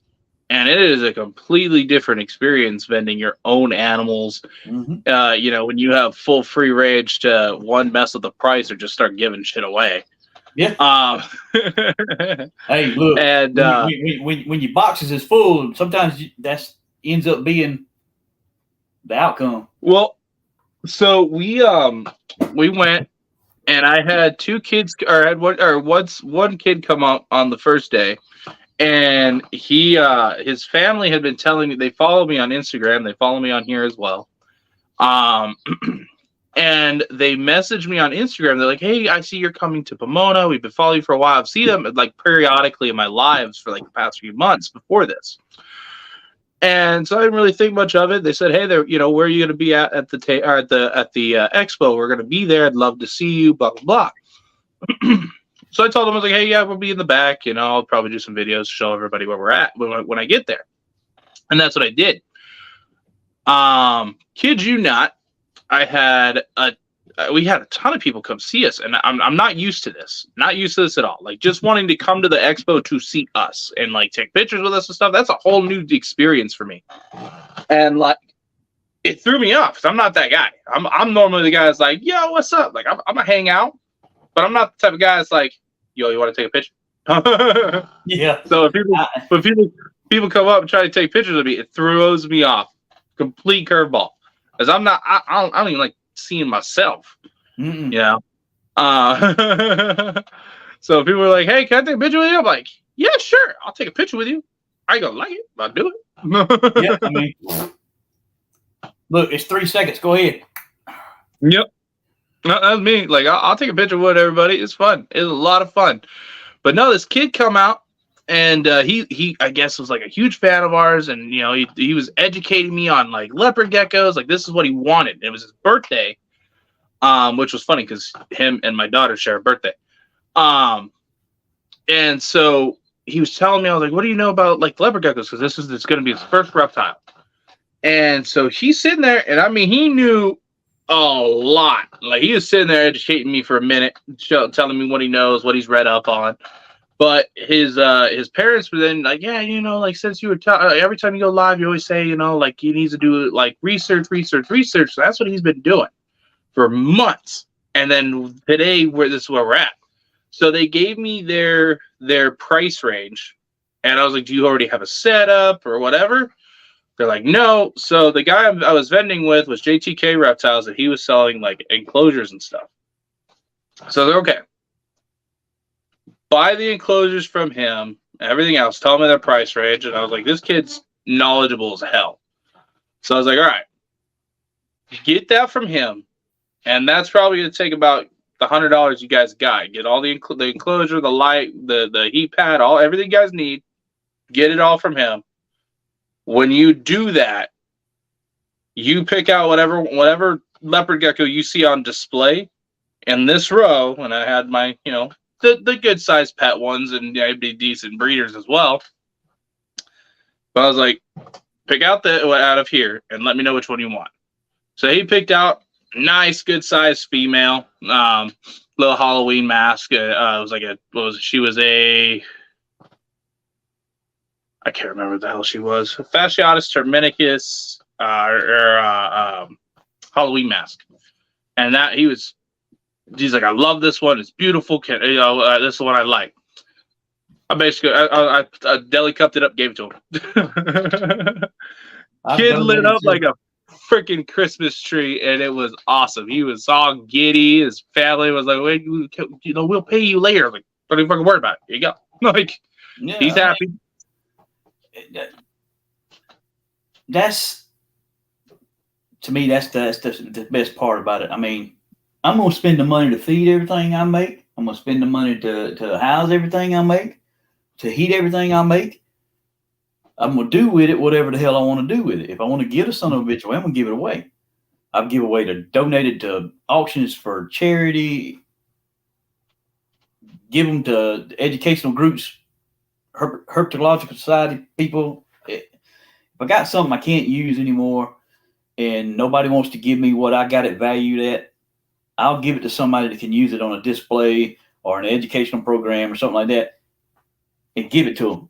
I can turn around and write that shit off on my taxes as a donation. If it's to a what is it, a 501c or whatever the hell that is? Yeah. Nonprofit. Nonprofits, yeah. It's by choice. I don't have to keep everything I make, and I don't have to sell everything I make. If it makes a little kid's day to get something, if they can house it and take care of it and keep it like it needs to be kept, you got your $10 snake, you got your free snake, you got your $25. It all depends. I've let kids tell me, what do you think that snake's worth? And they say, how much you want for it? And I tell them how much I want for it. And I tell them how much you think it's worth. And, whatever little shit offer me, I'm like, all right, take it with you. I got to do something with the normals. I got to do something with the single gene stuff that's not, pastels and lessers, just single gene stuff. I can't use it if I keep it. Just do it. No, I get it. It's fun though. I love doing it. It's a lot of fun. And to be able to give that kid that leopard gecko, it was like a $150 gecko, which is what it is. I don't really care. But to give him that gecko and watch this kid light up like a freaking Christmas tree was like the best feeling that I could do. And then it was funny that just I think it was like a couple weeks back now.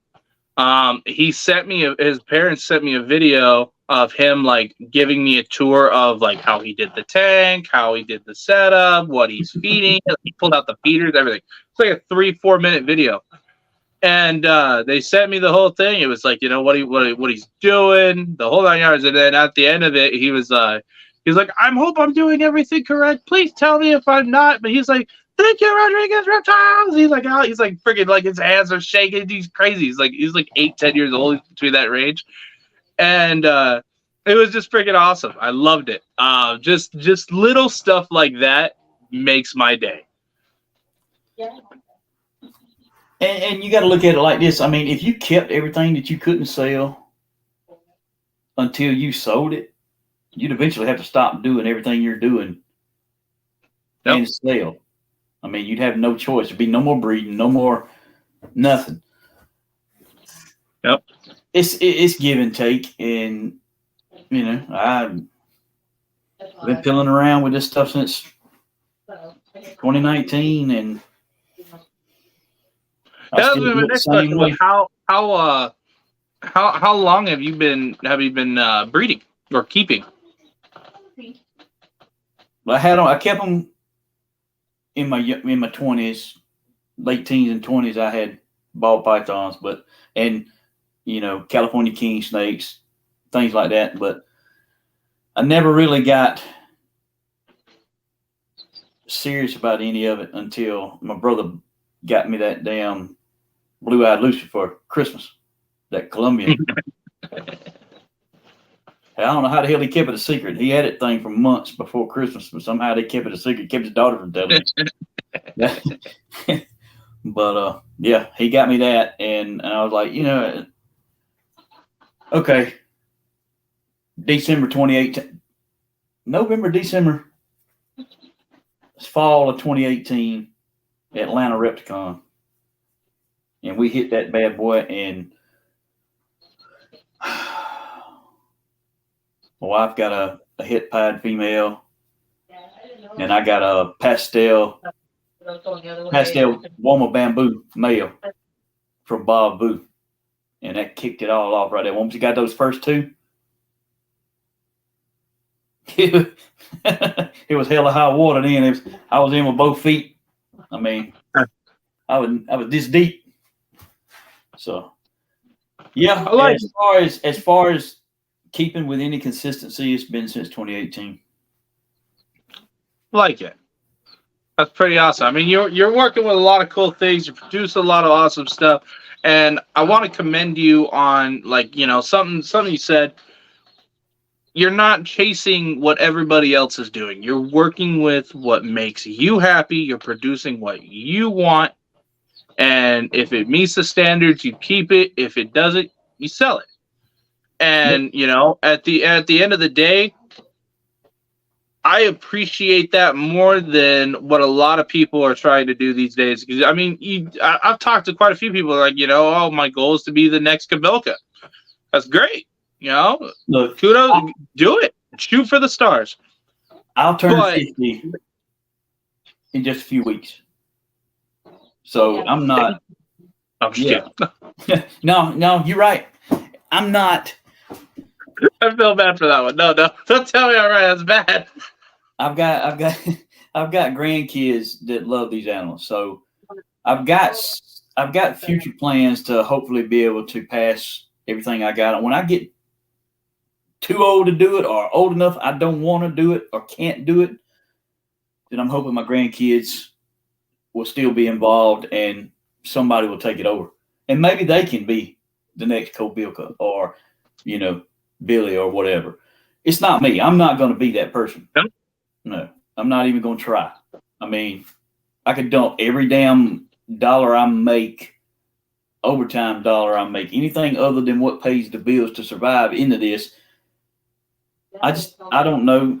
I'm at that point now. When you get to where I'm fixing to be, it's kind of like just keep chugging along the same trail I'm on. Don't try to outrun nothing, because I get too far ahead and it catches up, and then I can't do it.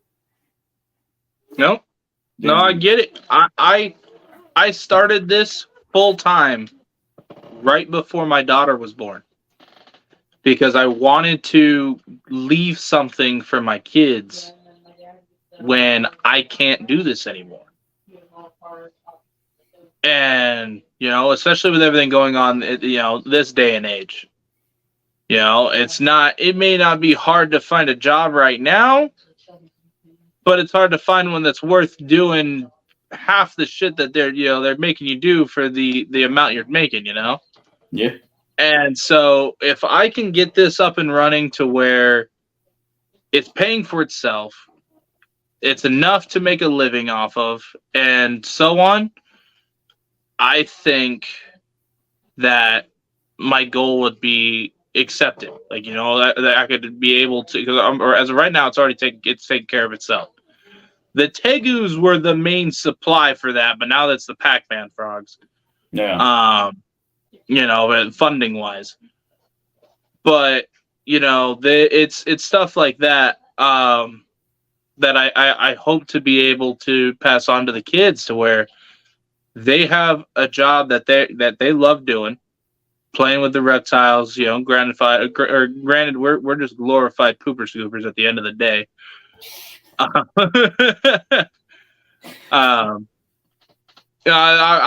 don't think there's a day that I don't go that I'm cleaning up poop from something. Oh yeah. If they eat, they're gonna shit. Period. Yep. All right. You get those ones that wait until you get like oh look, you cleaned my cage. It's nice and fresh and awesome. Be a shame if somebody pooped in it. No. Look, I got my. You might think this is funny, but I got my PlayStation all set up in here in my snake room. I got my 55-inch TV on top of my incubator.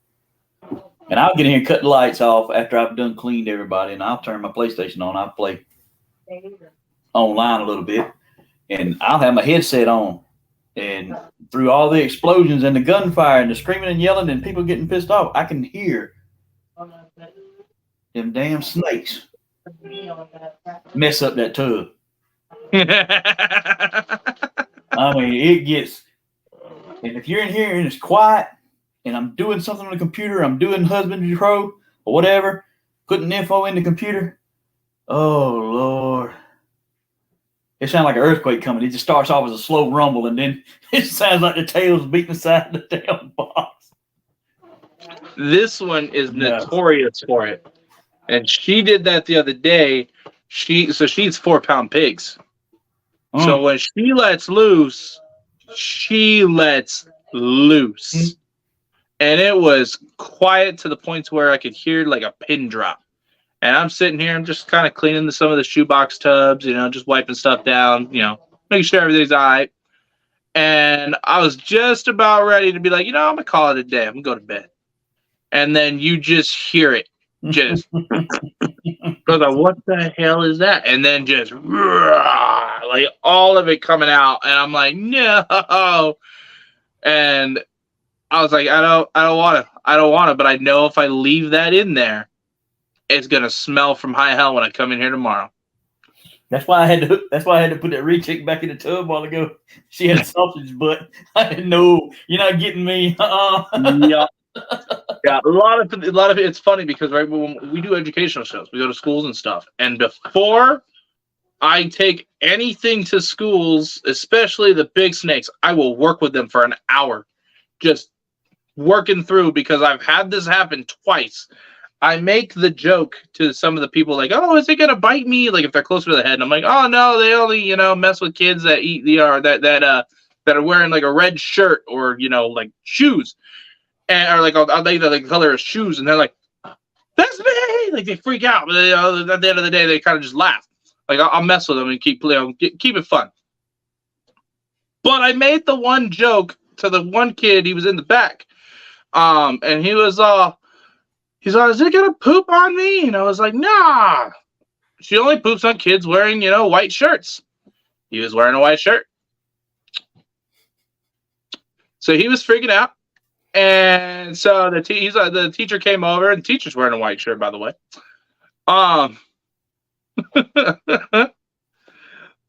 He took over the tail. Kid was like, nope, I'm going to scoot over. He's like, that's too much tail for me. So he scooted over, away from the butt. And, well, she's kind of like, one of the kids, I think, was tickling her, like just messing with her. And so I could see her moving, and I'm like, oh, no. And they were working the poop down her belly. And so I was like, all right, kids, time to put her down. And the teacher's like, oh, no, we got to get a picture. I'm like, okay, no, you're not listening. Put her down. Like, I'm trying to save you. You didn't listen. And then just explosion all on his shirt. The kids were laughing. You get like it was funny as hell because it was like a symphony. Okay, there was the kids that go,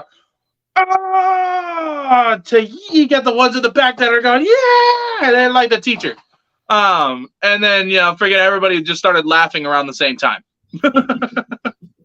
Like it was like all the same of like what is happening, and then just freaking that is awesome, and then everybody was just laughing all the same time. It was perfect. And that happened to me twice. So I can't make that joke anymore unless I mess with the snakes and for like a solid 30, 40 minutes to maybe an hour for the big ones to make sure if they have to go, they go before they go to the school. Yeah, I'd rather clean up at home than I would at school.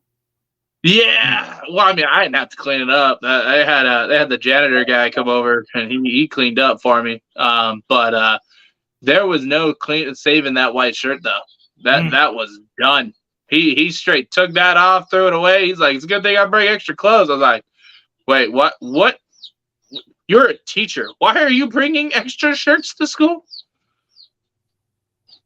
I don't know what type of school that guy does, but I mean, hey, I respect it. He was prepared to get pooped on. Gonna happen. You're right. If the teacher don't have extra clothes in the closet, she's not thinking straight. Because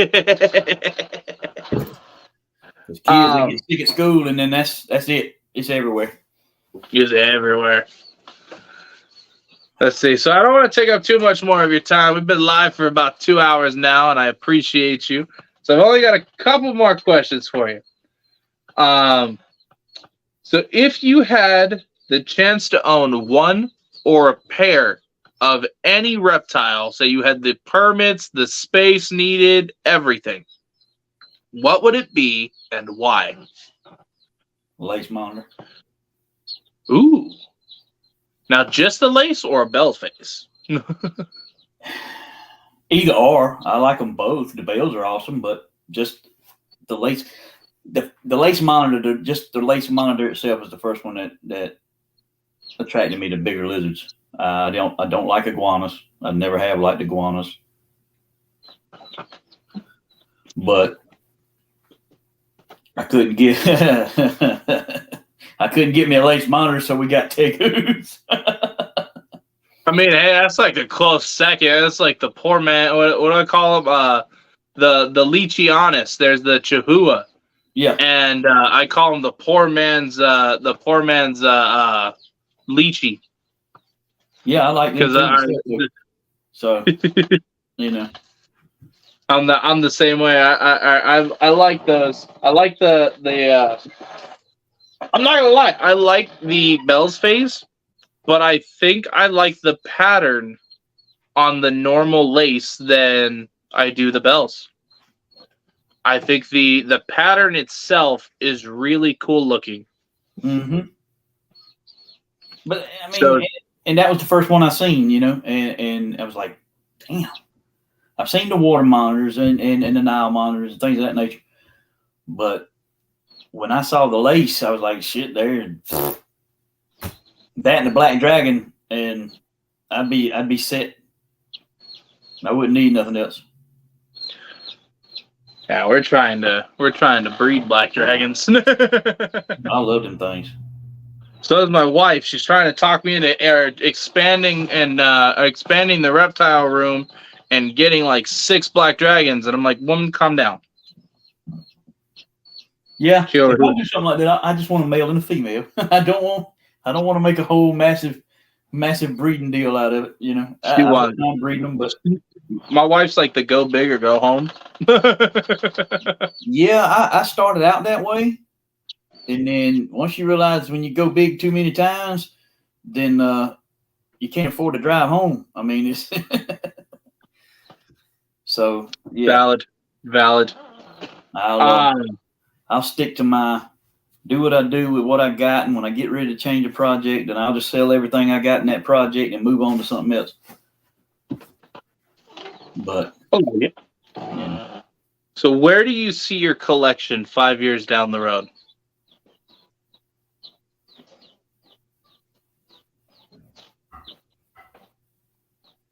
Pretty much about the same I got now. I'm not. I've got 126 ball pythons right now, counting the hatchlings, and 15 boas, counting hatchlings. Nice. And a pissy ass Burmese, and the sausage butt retic over there. And short of moving something out and moving something new in as a project, I don't see it changing a whole lot. I like my pied stuff. I like my desert ghost stuff. The clown stuff is just clown. I'm not for or against. I just like some of the stuff it does with patterns and whatnot. If I never got into it, I still wouldn't have give a shit, you know.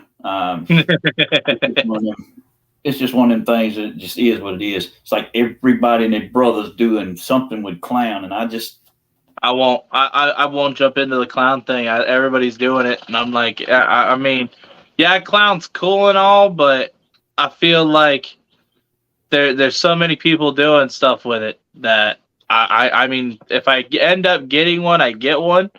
Like if I buy like a group like this last one, then you know it is what it is. Maybe I'll work with it, but I'm not going to go out of my way to get it, to be honest. The only future purchase I plan on making is going to be, and this will probably be the last ball python project I get into unless something just massively blows me away somewhere, is the MJ Exotic. the lightning pies. Yep. I've got the stuff for the VPI pies. It's already in the works. I already got that project stashed. It's growing. So, but if you make panda pied or the panda pied or the lightning pied, one of those two, Caleb gonna be wanting one of those. She been wanting is either a panda pied or a lightning pied. I can't remember. MJ lightning pie. Yeah, that's what I thought. I remember we had this like big conversation about it. She wants the pie. Yep. Yep, there she is. That's the only other project besides what I'm dealing with now that I would actually add to what I got. Because I got enough Desert Ghost stuff. I can play with Desert Ghost from now to Doomsday.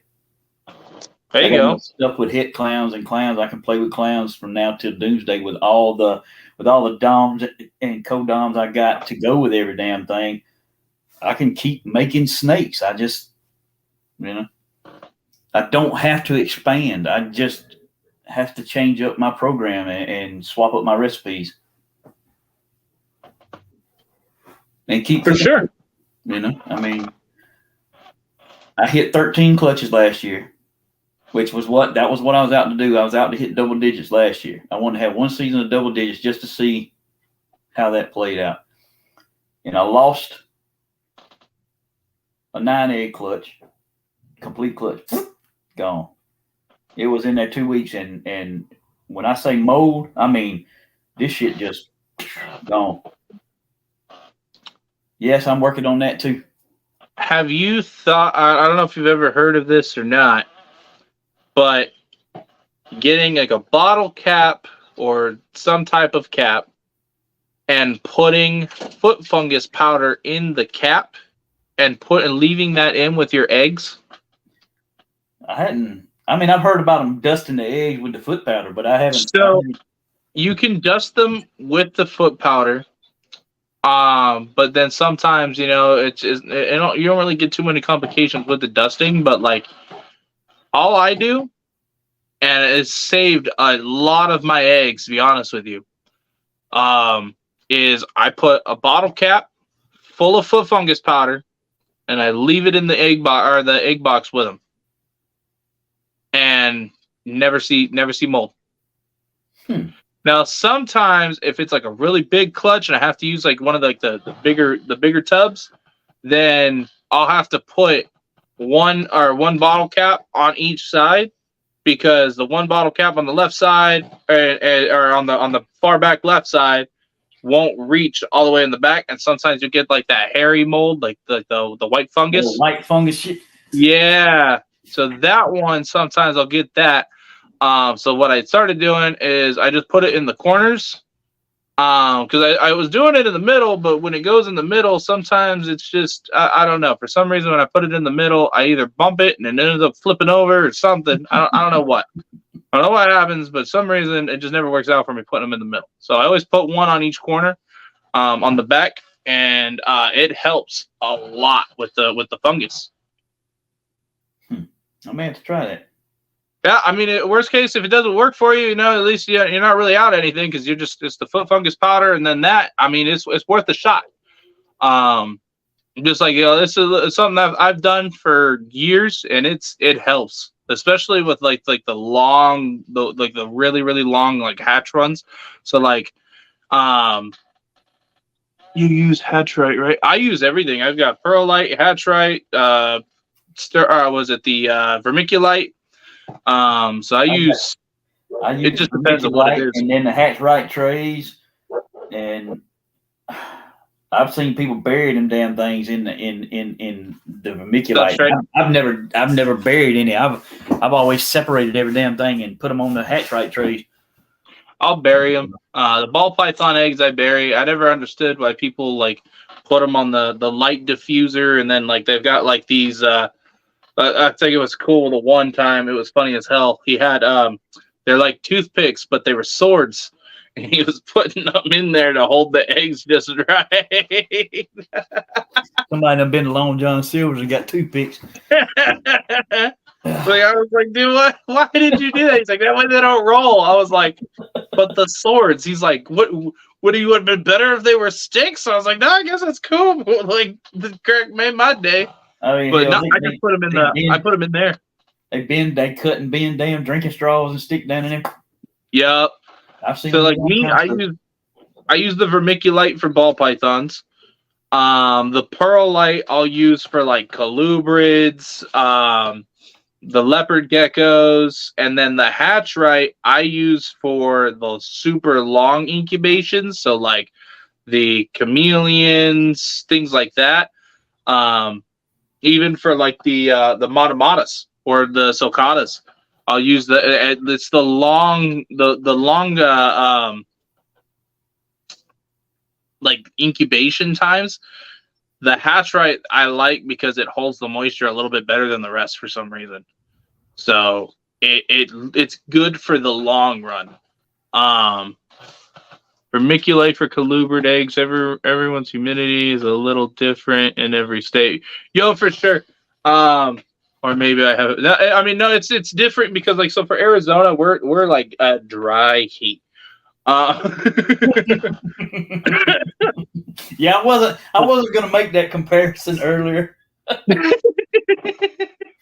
I hear that we're damn dry heat, and I think I remember coming back from North Dakota, and like super nice and cold in North Dakota. Loved it. With fishing every day, loved it. It's like 60s area, 50s, 60s area. It was beautiful.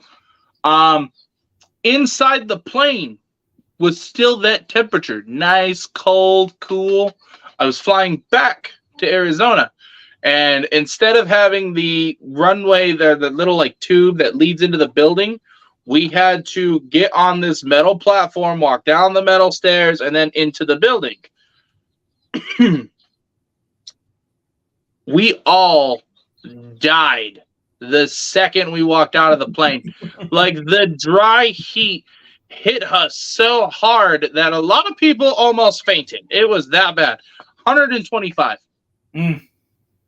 That day was 125. There was no wind. There was no clouds. It was just hot.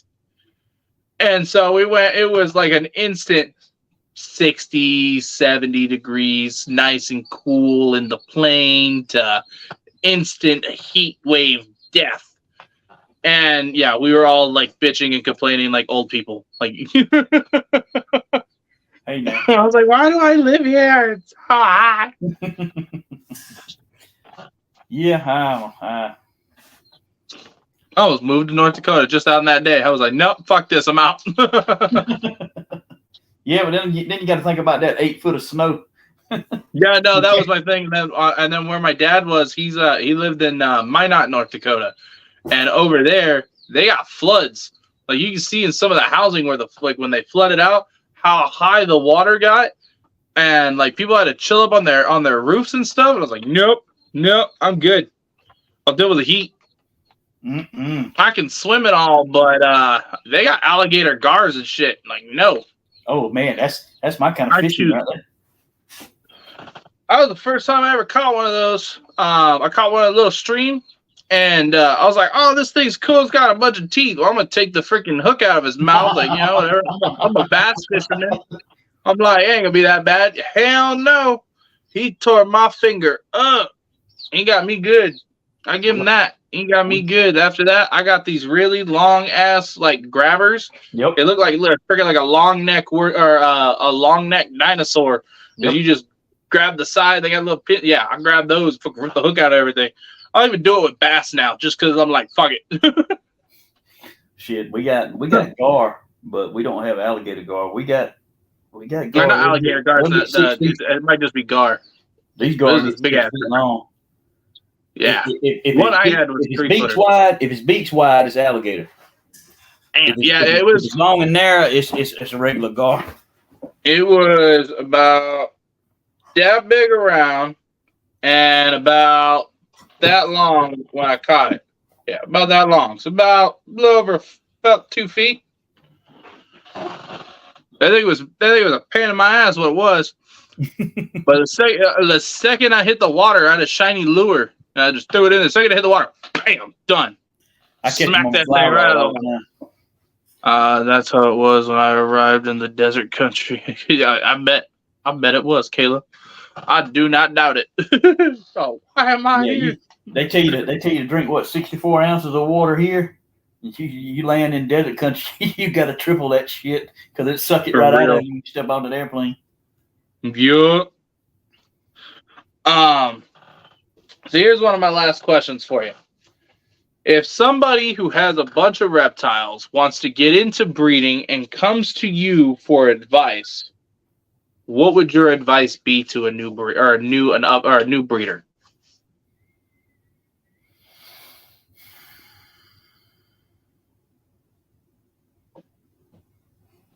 I'd tell him to find somebody that he can go hang out with at an expo, another breeder, so he can see the ins and outs of everything. Get him a mentor breeder so he can come see the ins and outs of the incubation, setting up your egg boxes, feeding the babies. Because feeding the babies and feeding adults, if you already got adults, it's a whole damn new ball game. Yep. I jumped straight into this shit. Tony Thomas at Hardwire, we went down to visit him, went down and picked up. Matter of fact, I picked up the Mama Blackhead I showed you earlier from Tony. And on that same trip, I pulled my first ever clutch of eggs at Hardwire Exotics. Snake River. Nice. He let me pull the eggs, and I watched him set the eggs up in the egg box and all that good stuff.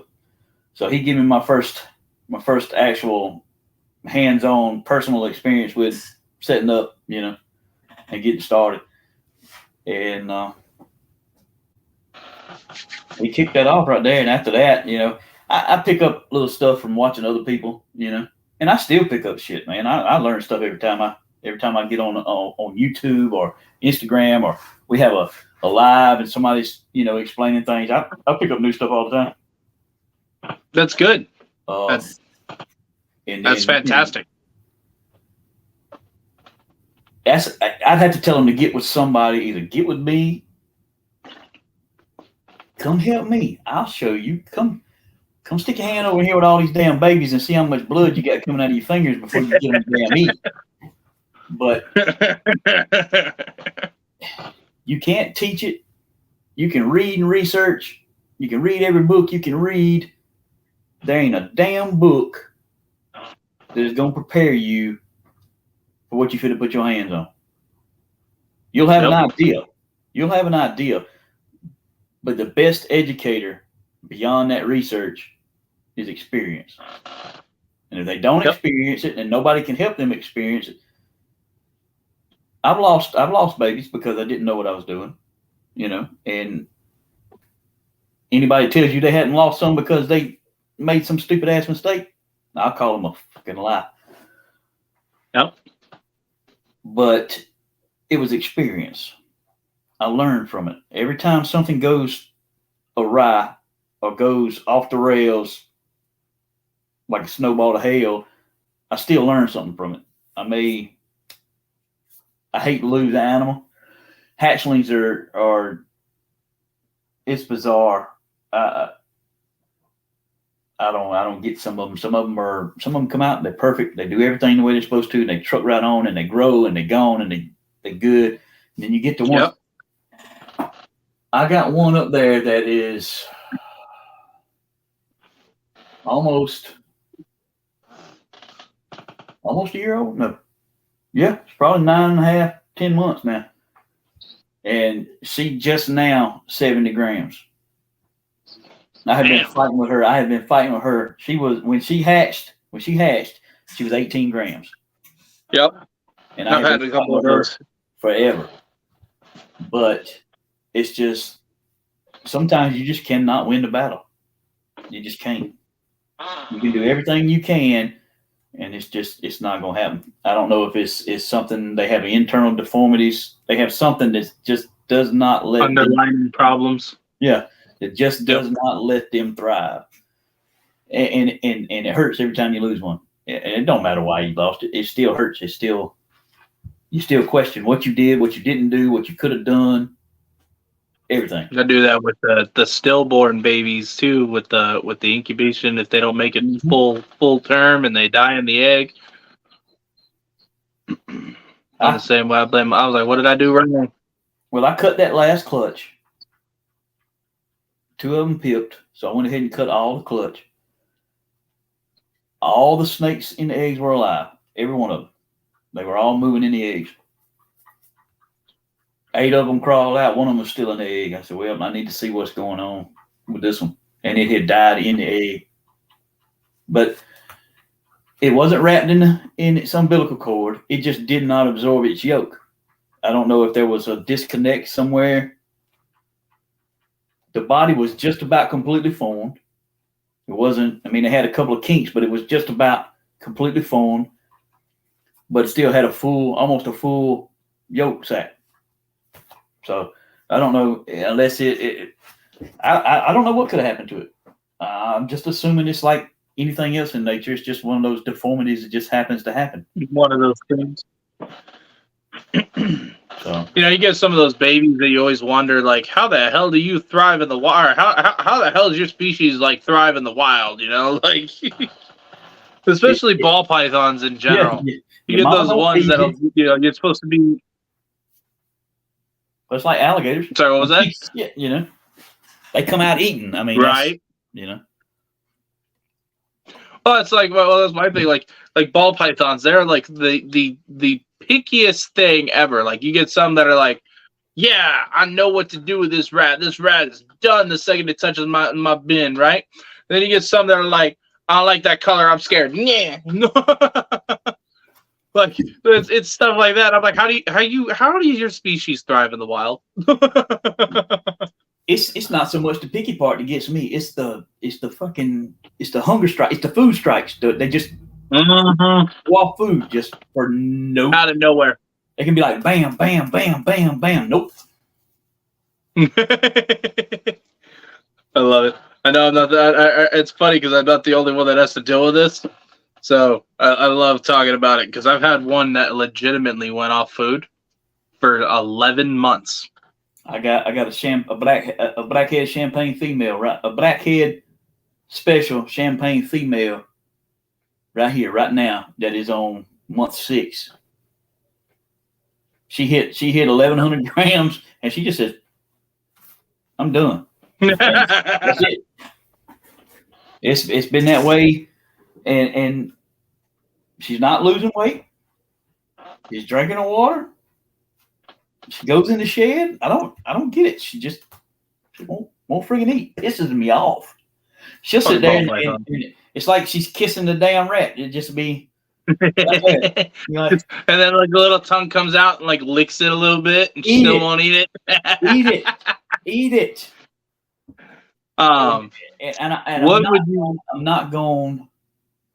What would be a good snake for a beginner? Ball python, 100%. Or I try not to say colubrids, but that's me personally. I don't say colubrids, but colubrids aren't bad snakes. It's just they don't really like to be messed with very much. So if you like getting musked on, I'd say colubrid. But if you can find somebody that actually really works with their babies before they let them go, then I'd say corn snake, king snake, ball python. Yeah. I think those would be good beginner snakes for sure. The only thing about the ball pythons are what we were just discussing, the picky eaters. Yep. That's the only holdback to them being the best beginner snake. Corn snake's gonna eat. King snake's gonna eat. 9 times out of 10, you're not gonna have a king snake go off food. You're not gonna have a corn snake go off food. If they eating when you get them, they're gonna eat. Yep. It's the ball python. That's the only issue with someone that's never had reptiles or never had any dealings with ball pythons to have a ball python as a first snake. No, for sure. Boas. Even the boas. Yeah, they get some size to them, but they're going to eat. You're not going to have They're opportunistic too, so they'll eat more than you think they will. Yeah. If you got a boa that refuses to eat, you need to take it to the vet because you got a sick-ass animal on your hands. Yep. 100%.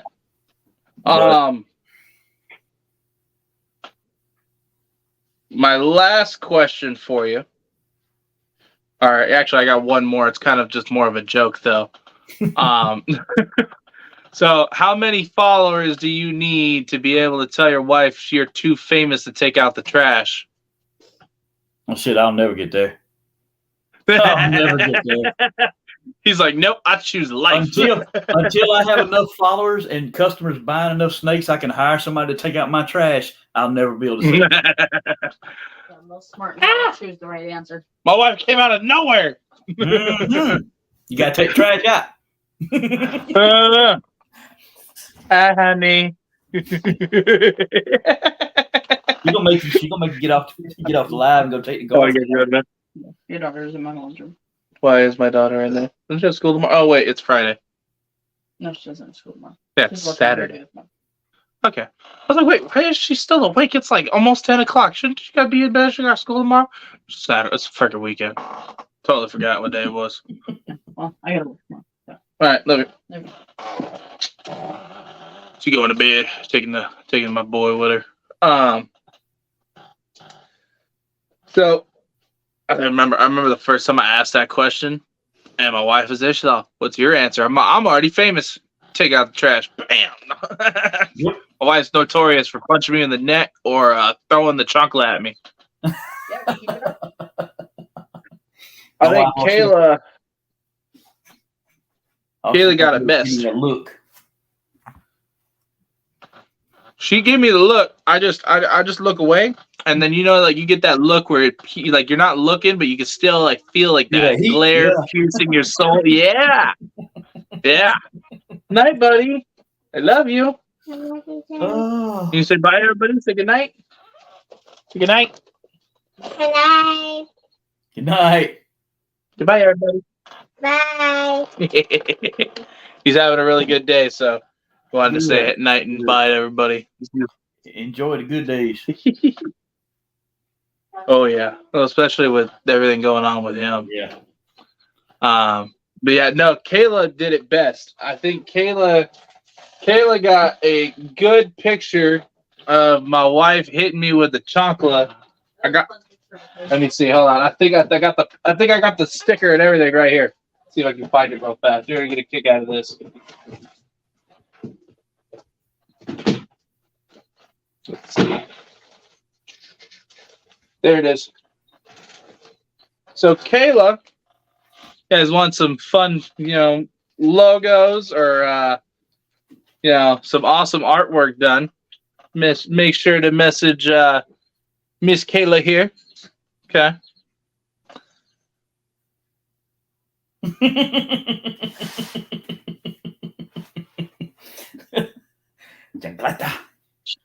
She got me good, and Kayla turned it into a cartoon, and I loved it. So and a lot of the people on Instagram did too, and they put I think Eric started this hashtag It's Your Destiny between Eric and Ronnie from RKA, because my wife's name is Destiny, and that was their cue to get her to come and beat me up. And so that's what they started it with. So that's why it's on the stickers. Hashtag It's Your Destiny. And then Kayla made that awesome picture. And Kayla's a good sport. Yeah. She's a real good sport. Yo, Bosa. Appreciate you, brother. TK.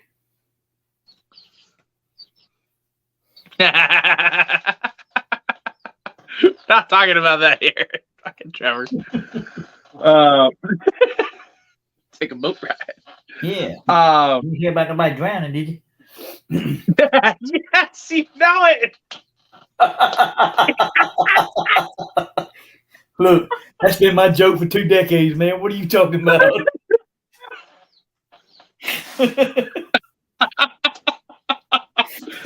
Oh my god. Okay, so I just heard this joke, okay? Oh, and oh my god, I was on TikTok live, and we were all just laughing, and I was like, we were searching random stuff up just for the hell of it, because we were just like, we're just having fun. And I'm on YouTube, and one of my moderators, she goes, "You ever heard the joke, the boat ride?" And 5 people like out of nowhere, like, "Oh my god, boat ride, boat ride!" I was like, "Oh shit, here we go."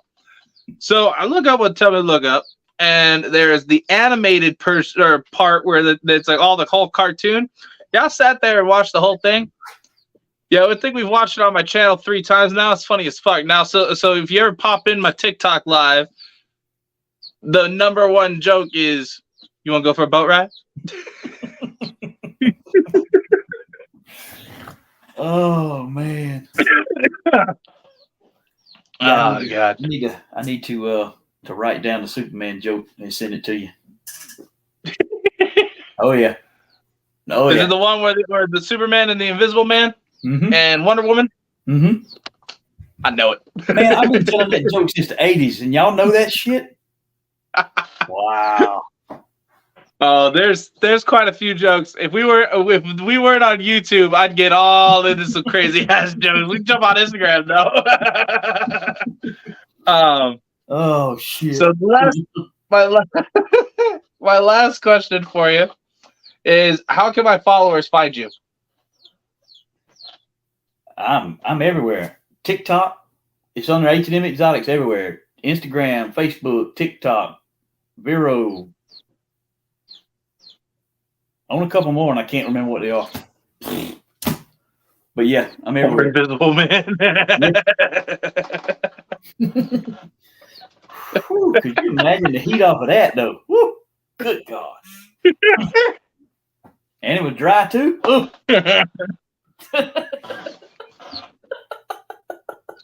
That's funny. Oh. So I'm butt hurts. Look at that. Look at that. My man got me covered over there in the comments.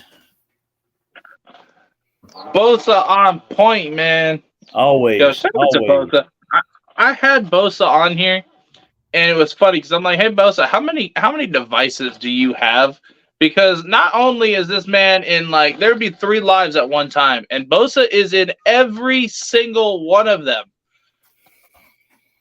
And I'm like, "How many devices are you logged into right now?" He's 7. He's like, "I got my TV, got my tablet, got this phone, got my other phone, got my son's phone."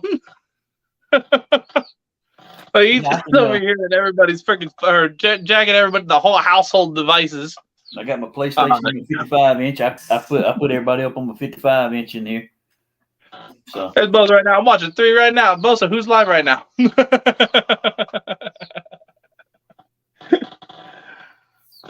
Freaking Bosa. that's my dude right there, though.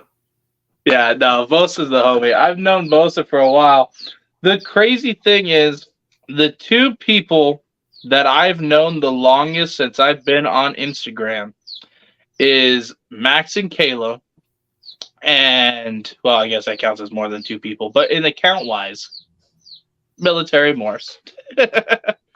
And Chris from Flexin' and Finessin'. I've known those 2 those 3 for the longest time. I think that was our original group back then.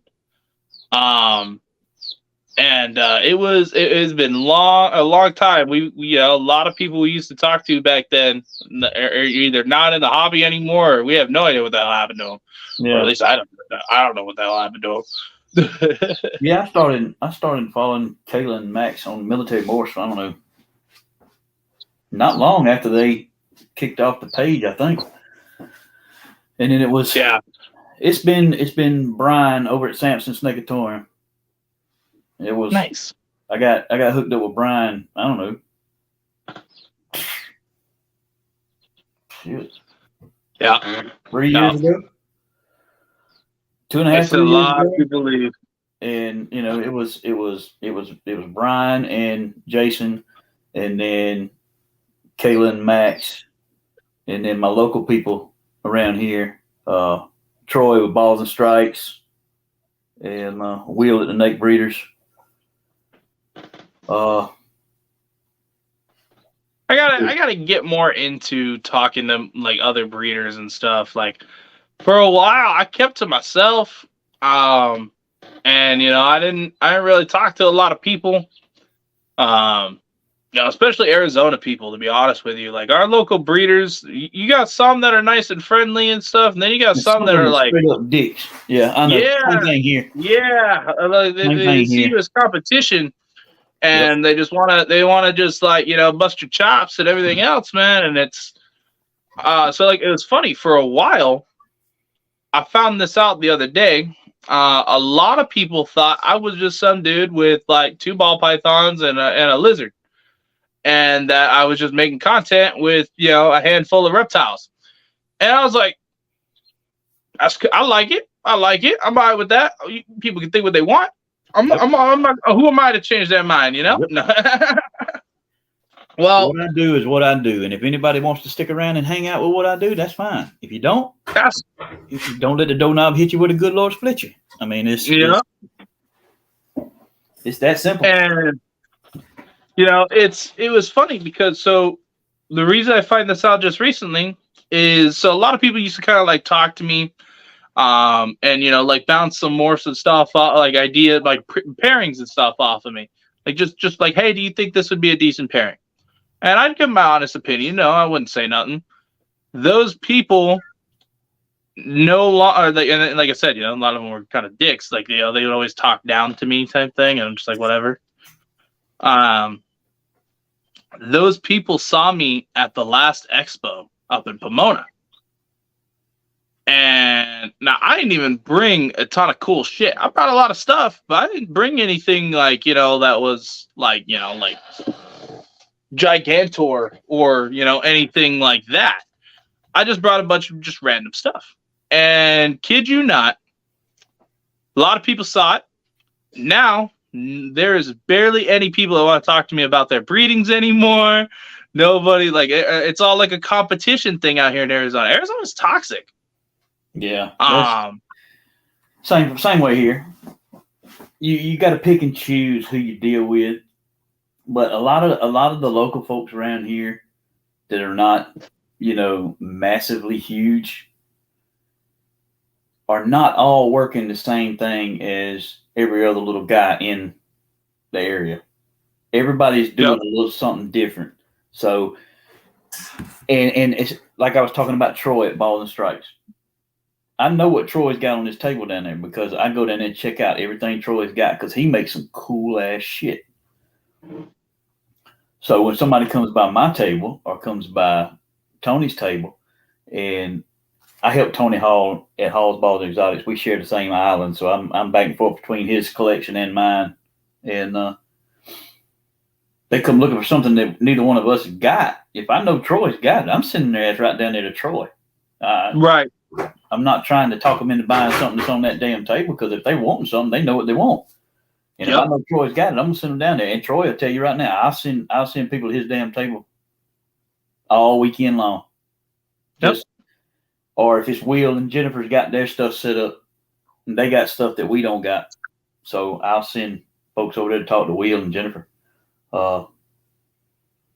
It's if you can't have that kind of camaraderie with the people that are doing the same type stuff you are in the same community you're in, and you try to make yourself an island, sooner or later you're going to be on that island by your damn self. Nobody's going to have anything to do with it because they're going to get tired of people looking down their nose at them. You can be as big as you want to be, but don't treat the little people like they don't matter. Yep. Because us little people save up every damn penny we can scrimp and save when we get started, and we come to you and buy your expensive ass animals. So when we come by your expensive ass animals, you're all buddy, friend until we're not buying your expensive ass animals, and then we're shit, Yep. And that's the reason why I left a ton of the damn Patreons I was in. I don't need to hear a whole group of grown ass folks talking trash about every fucking body they don't like. Nope.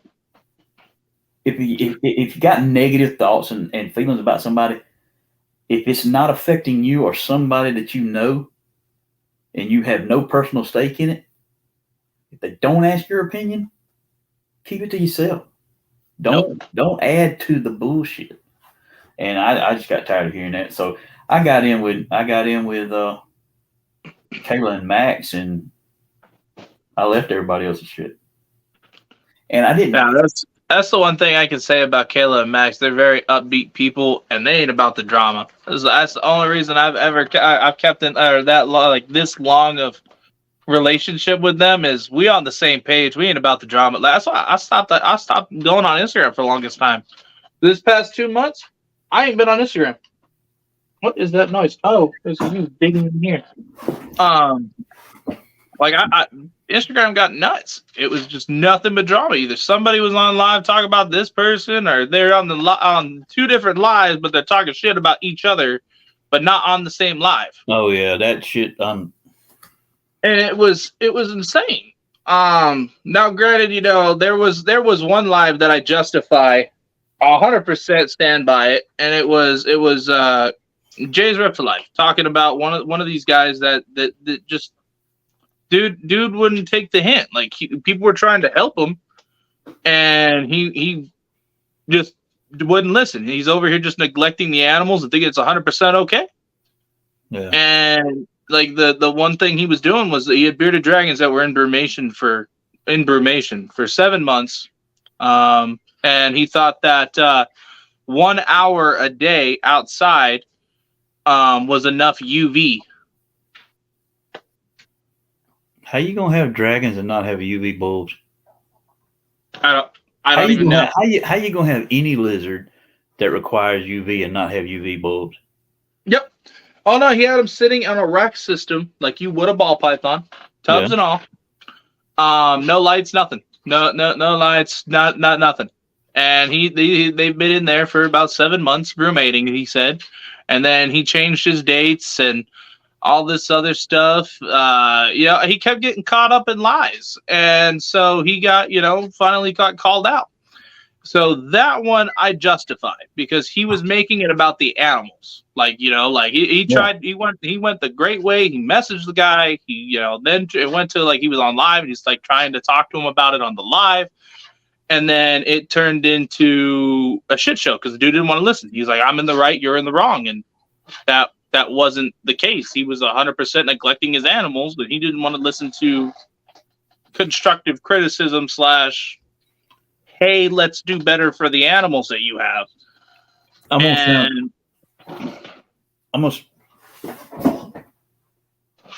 I told you she had something. I heard that too. I told you.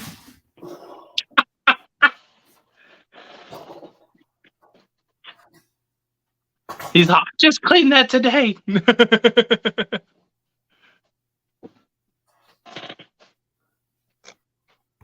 Oh, that's gonna be bad. Oh. Damn. 100%, Kayla. I appreciate you. As I go right to the source. Yo, for show. That is same thing. Like I can't stand that stuff. The whole he said, she said shit. I'm like, no. This is my thing. It's just like at work. I took the new job 5 years ago where I'm at now. And the first 2 days I was there, all I heard was bullshit about I was coming in trying to take everybody's fucking job. So I called the supervisor and told him to call in a tailgate meeting so everybody came to the damn storage unit and everybody met up at the storage unit. I walked in the storage unit. I told everybody, I said, everybody can hush right now. Y'all going to listen to me. I got something to say. I don't give a shit what you heard or who you heard it from. If you got any questions about me saying any damn thing about you or anybody else in this damn office, come ask me. Because I'm going to tell you, I ain't scared of no damn one of you. You put your pants on the same damn way I do. We can go out in the parking lot or we can settle it right here. You want to know what I say? Ask me. Because I'll tell you to your damn face. And that's for any of them. I don't have to say shit here that I won't say to nobody else.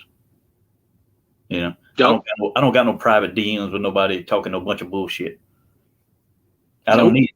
Because it don't make a damn what you say, even if you say it in somebody's DMs and it's supposed to be private, that shit ain't private. The first time you piss somebody out, oh hell no, there's ammunition right there. So it's all gonna come out anyway. So Just do what you're going to do. Say what you're going to say. Tell it to whoever you need to tell it to, and go on about your damn business. Yep. Feelings get hurt. It is what it is. If you ain't bleeding, you ain't dying. If you ain't dying, it don't matter. Yep. So, I had to step away from Instagram just because of it, man. It was every day, new live, new bullshit. I'm like, yeah, I ain't about it. So I started like unfollowing people. And you get those ones that like, oh my god, you unfollowed me. Why? I don't know. You've been alive for like 6 days straight, talking shit about the same person, beating a dead horse. yeah, that's like that whole damn. I mean, yeah. All that MJ. Nobody shit got time for that. 100%, Caleb. Damn, all shit crap that was going on. It was all. Oh god, it was a shit show from Jump Street. I mean, you know, if y'all gonna talk shit about each other like that, go to a damn reptile show.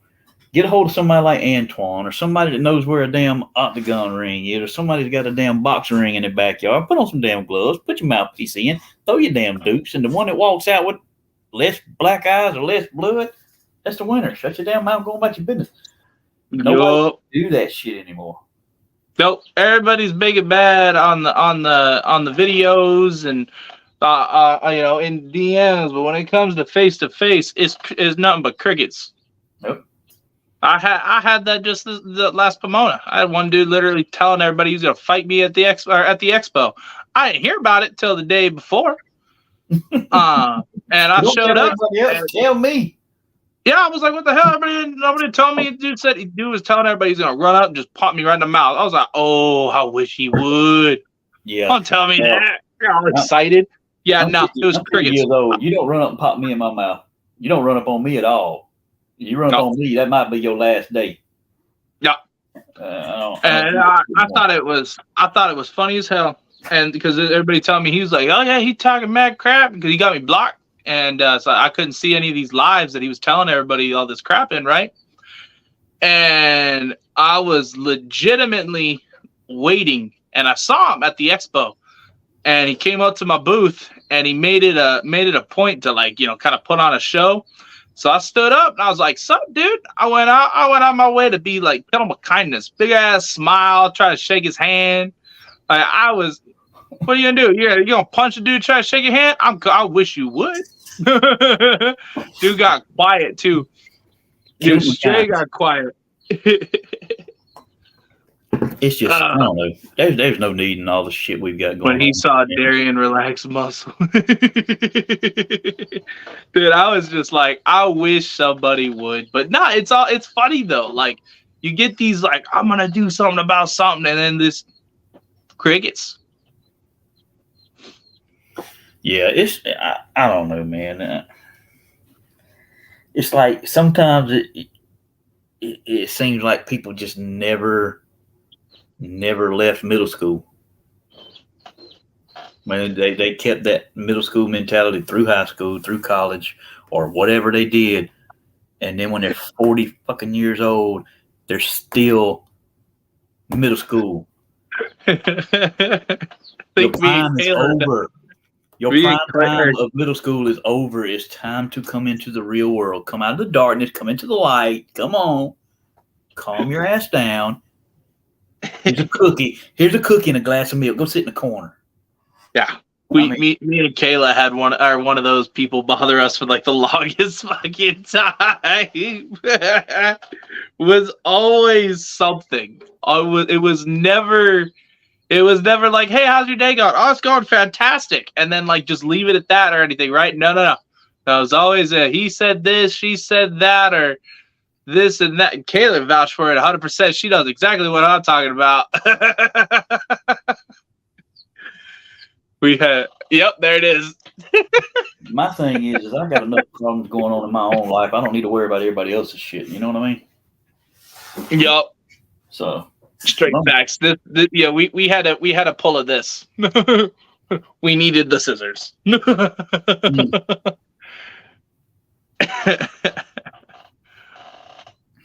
Life is short. Yo, for real, that's about it, you know? I bet. I think there was 2 of those, Kayla. I think there was 2 of those. I think there was a Wonderland and What? there's always those ones that want to drag you into their crap. And Oh God, her. I felt so bad that Kayla got dragged into a couple of them because like and there was stuff that Kayla was like never even a part of or like involved in at all, and she got dragged into it for like no fucking reason. Yeah, when you said that, I knew exactly who you was talking about. Yeah. Oh yeah. God no. No. I love that we all know. And the thing is, I don't even know what the hell conversation Kayla had with it, but I know who you're talking about. God. Oh. And I promise you, Alice was a whole lot nicer.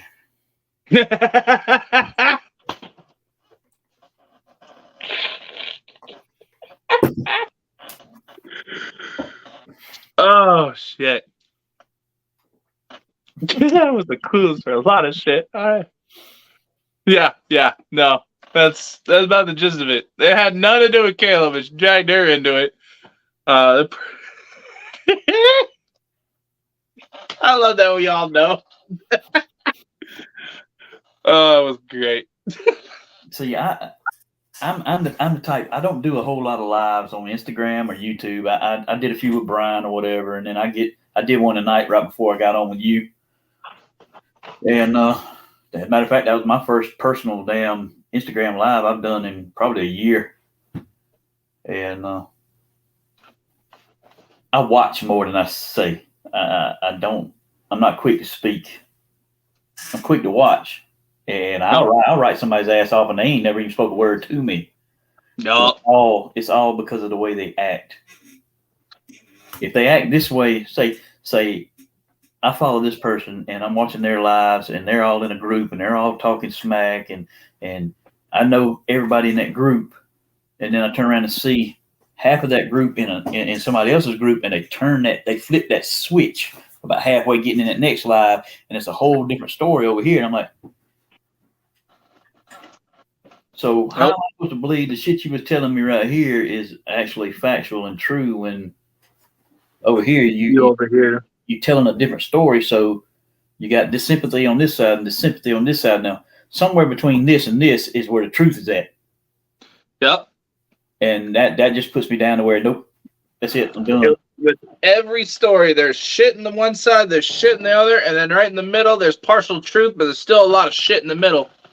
That's the best way I could ever describe it, because it's at the end of the day, all the drama is nothing but a giant shit show. Yeah, it's like bullshit and chicken shit, and what in the middle, shit sandwich.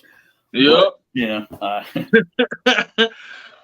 Some people can be themselves, and it's sad. It is 100%. Like that's why I'm making a point to tell everybody too. Like, if you ever see me at expos or you just see me walking around, whatever, it's fucking out in the public, I am the same fucking retard that I am on here that I am in public. I will laugh at the stupidest shit for no reason. I'm just a goofy fucking person. I can't say I'm exactly the same on these lives as I would be in person. I'll be different in person. My nerves are different when I do this shit. If I'm somewhere that I know, like the expos that I go to and shit, it's a whole different ball game. Right. I'm in my element. You know, when I'm out of my element on somebody else's platform or somebody else's, it's a whole nother ball game. It's a nervous thing. I can't talk normal because I can't use the language that I normally use, and I can't. You're 100% okay. Like this is an unfiltered thing. Like it's already past midnight in most places, and ain't nobody watching 3 hours into this. So like, you are good. I don't care what you say. Like you are what? My mom. Go to bed. What is my tummy hurts. Wait, tummy hurt. You gotta go to the bathroom? Are you hungry? Why did you draw on your tummy? There's a W. Hey, you weren't meant to show me that, huh? You were playing with pens again. Mm-mm. What is it? Hey, pick that up. What's all this? Those are thank you cards. Sorry, my kid come in. She just random. What is for that? Oh.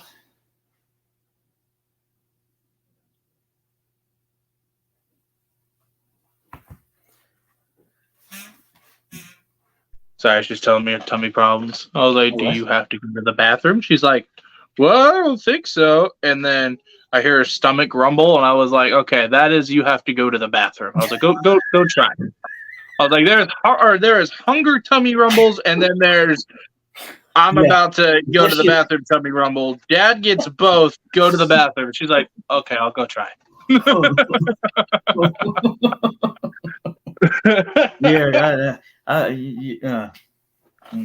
I was like, I know the feeling. I don't know what you ate, but whatever it is, it ain't loving you back right now.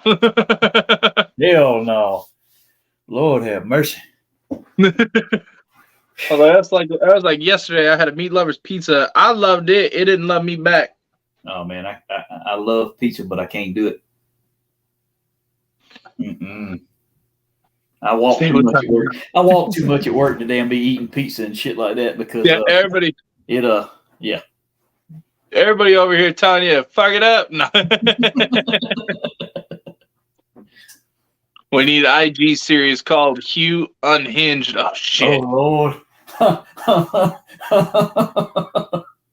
Need a run for office in Georgia. Oh shit, here we go. Yeah. They don't want Don't my give them ass. any idea. They do not want me representing nobody in no government position because no. They just act like they want to fight in Congress. I'm bringing the damn hound dogs with me when I go. I'll be ready. I'll fight and hunt your ass down. If I can't find you, I'll hunt you down with the dogs. Yep. No. Some shit get done though. It's the way to do it, especially nowadays. You gotta get done. We would be sending $800 billion to no damn idiot over there that wears a dress and high heels. Fact. But it's I don't know, man. It's my daughter was learning about presidents. But my daughter's in first grade. The one that was just in here. Yeah. And she's Dad, is this our president? She's 7. It shows me a picture of Biden. It's the whole thing. There's Biden. There's Harris. There's a whole bunch of shit people up here. It tells them what they are, what their job is and shit, right? She's watched a video of him. I was like, yeah. So he fell down. I was like, he fell down. So yeah, he was going upstairs. He fell. And I started laughing. I was like, I know exactly what video you fucking watched. And yeah, but he done it again like 2 days ago. Oh God, it's terrible. Yep. I'm that person. I will. What? Did you have to get the tape off of my? You better stop doing that, dude. Your mom's gonna get pissed. When she finds out that you're doing this, I want you to know she's not gonna only yell at you. She's gonna yell at me for allowing you to do it. Okay? So stop wasting your brother's tape. She's over here. She made binoculars out of paper or toilet paper rolls with some duct tape or with some tape. Oh, that's Ashland houses. Here, take that. Can Go. you see? Yeah, I know you can see. Go put that tape back because if your mom can't find it later, I'm gonna be the one that's getting blamed. Yeah, that's what we call Hatchland houses around here. I'm gonna stay strapped. Oh crap! I stay that way. My daughter, yeah, no, but it was funny. She's all, I watched him fall up some stairs. I was like, you watched him fall upstairs? She's all, yeah. She's all, it was weird. She's all, people fall downstairs. She's all, he fell going up. She's all confused. She's all, how'd he do that? I was like, it takes a special kind of stupid, Malia. Yep. There you go. I'll agree with that. You want to see something cool? Let's see what you got. See what you figured that out is. I'm gonna say butter.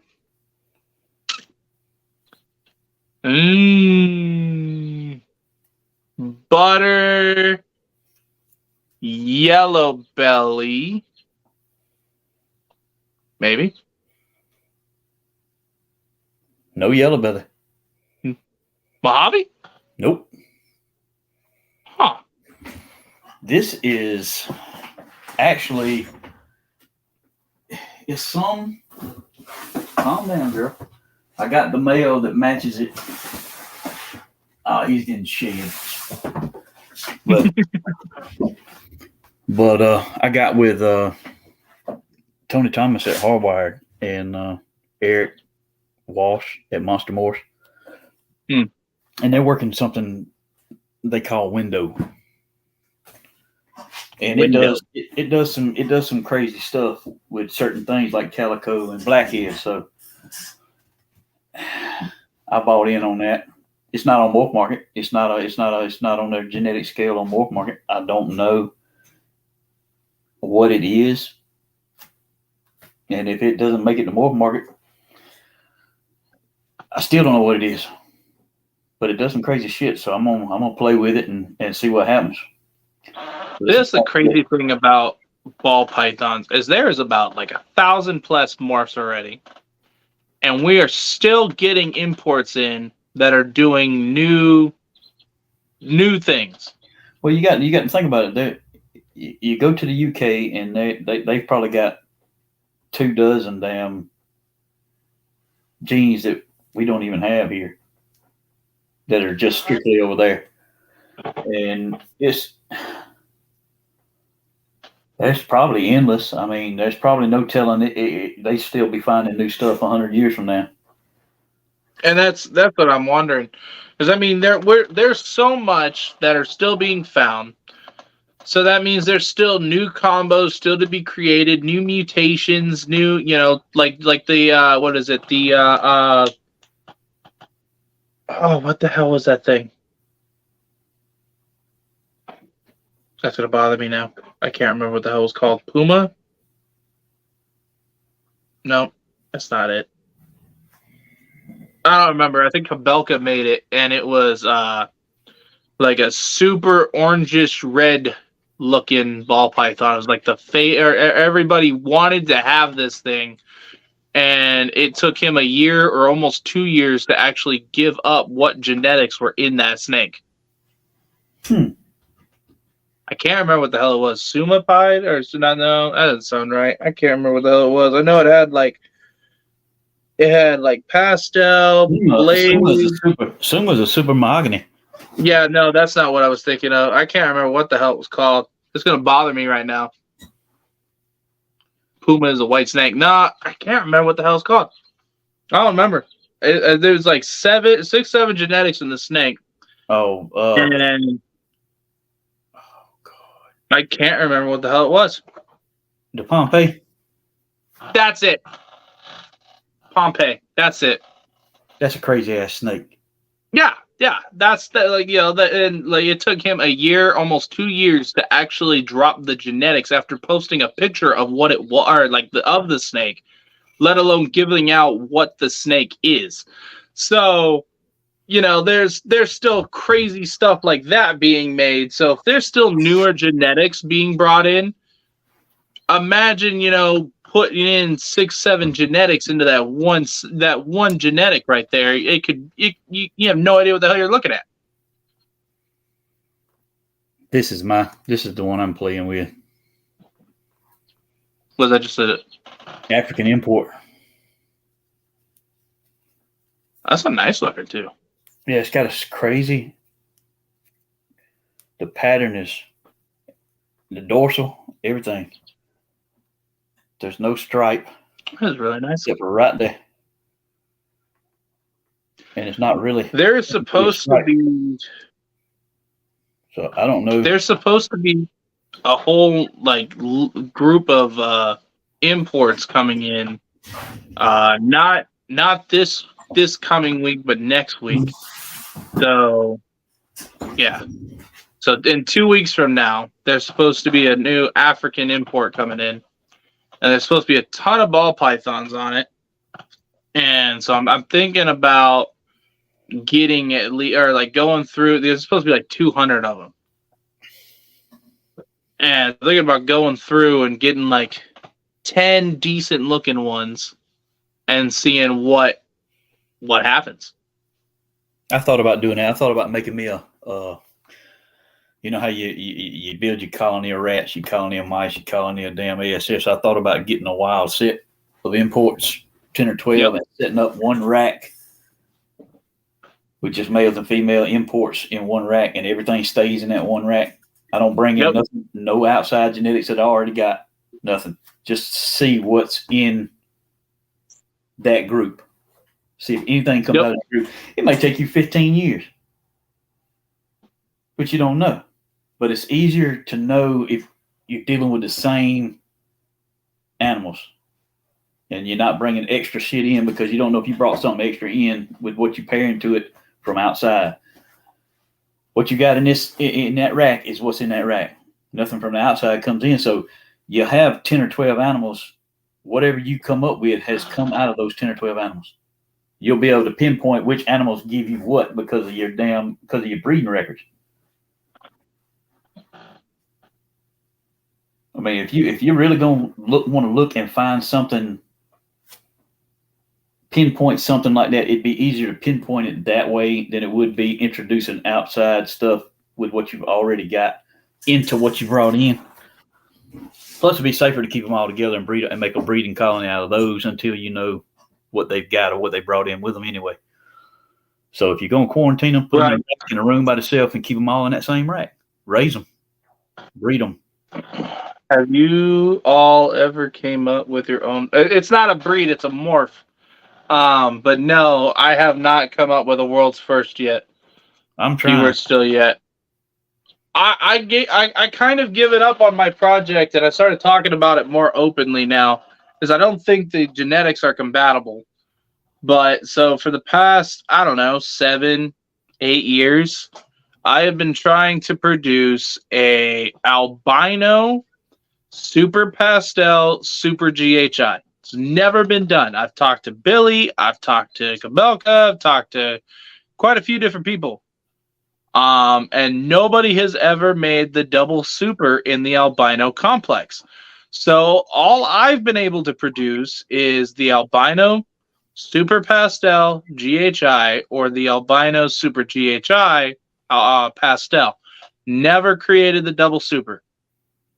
And I don't even know what the double super would even look like, but I know I got a pretty good gist of it, you know, looking at, you know, the double super or the single super plus the, you know, the opposite genetics. If you can make an albino GHI, or if you make a pastel albino GHI, you should be able to make the triple super. There should be no. That's the thing. There should be no. There should be no genetic issue if you can make a 3-piece into making the triple super. There should be no. That's what I'm trying to do on this one. It's just going to be your odds thing. I mean, I'm trying to use this one. This year is the year. If I hit it, it's going to be this year.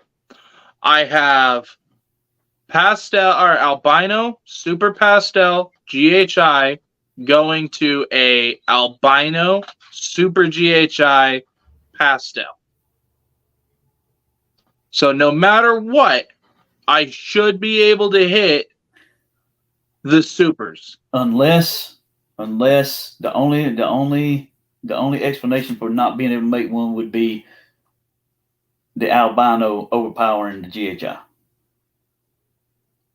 in the super form. I don't know, because I've gotten super GHI pastel albino, and I've gotten super pastel GHI albino, but I've not gotten the double super in the albino.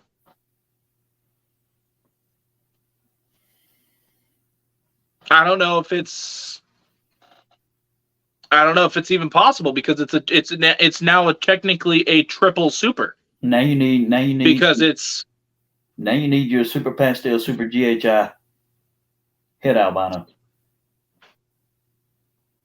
That's what I'm wondering. I'm wondering if maybe I need to dial back the albino. If the albino is overpowering anything, then a hit would take away 50% of the power. You guess, you'd assume, that it would weaken the albino. Well, because like I said, the way I started it off was with 2 pastel albino GHIs, and I put them together, and then I got the double super with a head. Yeah, I don't know. Would the pastel or wash it? Yes. So if it was a super pastel, then the super pastel really washes it out. So like with the Candino, you really, because it's a pastel Candino, it really washes it out with that. So a super pastel would really make like a wacky patterned ivory looking type with red eyes. Is the best way I can describe it. As to where you look like a albino pinstripe. Oh. Basically, but like with a really crazy, like acid looking pattern because the GHI is just all over the freaking place. But it would be really faded. So I don't know how it would really turn out, and that's my goals. I want to see it. So for 8 years of breeding, producing, raising them up to braid back to each other, all I've been able to get is albino super pastel GHI to albino super GHI pastel. I haven't shown anybody these snakes. I haven't even sold any of them. I still have like 30, 40 fucking albino combinations of ball pythons. And I'm trying to see, like, I just want to bounce off of them and see if it's, what I can do. Maybe this year is the year that this year is the supers to supers. And I really want to see what the hell that's going to happen. Like what's going to happen. And so I'm really hoping I get the double super because that'll be a world's first. It's a super pastel, super GHI, albino would be the world's first. I don't even know what the hell I'd call it.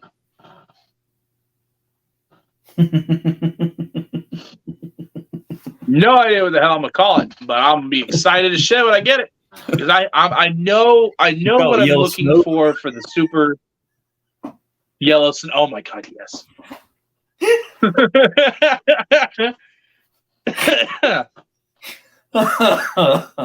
Keep me up there. This sounds fun. No, I will, Kayla, for sure. Because like I said, I've never shown anybody. I don't ever bring them out on live, like ever. Never show anybody because I want to do this.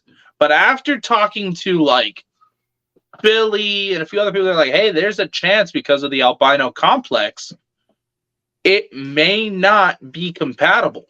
Like the double super in the albino complex, it may not be compatible. Like just because of however pastel works with it, and it just may not work that way. How many double super albinos have you seen of anything else? That's where I'd start. Know. I'd start looking. Because that's actually pretty smart. I never thought of that. If you don't see double super albinos of anything else, that may very well be the issue. The albino may be the damn. It may be the breaker. Might be the problem. You make it swap the candy and make just what you want to make. Just with candy. Maybe. Just with candy, yeah. That might be something I might have to do. But we'll see what happens. I really want to know if I can do it and what that thing's going to look like. Because it's either going to come out with super, super washed out. Because you got to think albino already like really distorts the crap out of the GHI. So I'm feeling like it's gonna make a translucent fucking snake with for the pattern that you can see is gonna be insane looking. I feel it's gonna be like a translucent snake. And somebody's gonna come out looking like that glowing damn axolotl. Yes. Goals. No, I'm just kidding. Hey, look, it is what it is, right? Come out looking like it's half jellyfish. Right. That would be cool, though. But yeah, that is my goal, and I want to see what I can do with it. But that's my pet project since before my daughter was born. So she just turned 7 in January, so I've been doing this for 8 years, and I'm just now trying to pair the super supers. So we'll see what happens. I don't know. I'm gonna find out. I told my wife, I was like, I swear, I was like, if anybody even looks at my incubator wrong that has these eggs in it, I may be that guy. I was like, because that's a pet. That is my pet project. Put a double key pad. Put a double key deadbolt on the room door. Oh yeah, that's it. Like a padlock, everything. Yep. But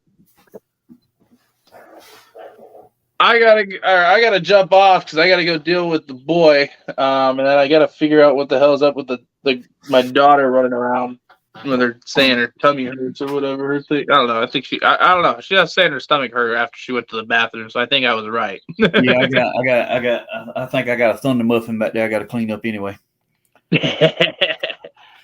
You wait till you clean it, and then like 15 minutes later, hear the same tub. No. I won't hear it because I'm being in the bed. I gotta be at work. I gotta be at work at 7 o'clock in the morning. Ooh, well, I appreciate you jumping on with us and giving me your time. I think that's the most precious thing people can give is their time. So for you to jump on here and share your passion with us, I appreciate you. I appreciate you inviting me, man. That's anytime. We've talked before, and I love what you do and how passionate you are about your animals and what you work with.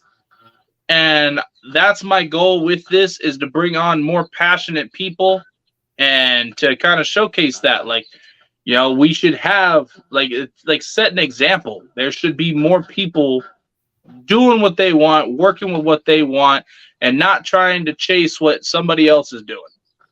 See, we the people get in here and they see the Porsches that Cobickle's got. They see the vets and the houses that Bob Boo's got. Yes, being $1 million breeder is a goal for anybody that wants it. But don't get into it thinking that it's going to happen without an ass of work and an ass of money and an ass of time. I didn't get into it to be like that. I got into it to breed snakes, to do something I've never done before, to just see what I could do with what I got. I mean, I enjoy it. I enjoy talking to everybody. Hell, I even got damn isopods, man. I got all kinds of shit. It's not just a ball. My wife got those damn things. She got all these stupid isopods, and now I'm the one stuck taking care of them all. And I love the bugs. I love the bugs. I got all them little tubs, all those little 6-quart tubs you see up on top of the racks. Those are all isopods. Hi, Kayla. Appreciate you. Yeah, night, Kayla. Go let that baby have some rest. Right. But I appreciate you, man. It's awesome talking with you. You too, buddy. This is a lot of fun. I had a lot of fun. I did too. I try to make these live like laid back and stuff because like you said, you're a little out of your element. Somebody else's channel, you're not really sure like how to do it. So that's why I like making a lot of jokes midway through, so that way it's more of like a laid back thing. Well, that's more of my speed anyway. I bullshit.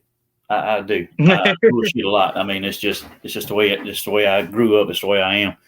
And I have to feel people out. I have to see how many people can deal with the bullshit and how many can't before I start talking about no mind.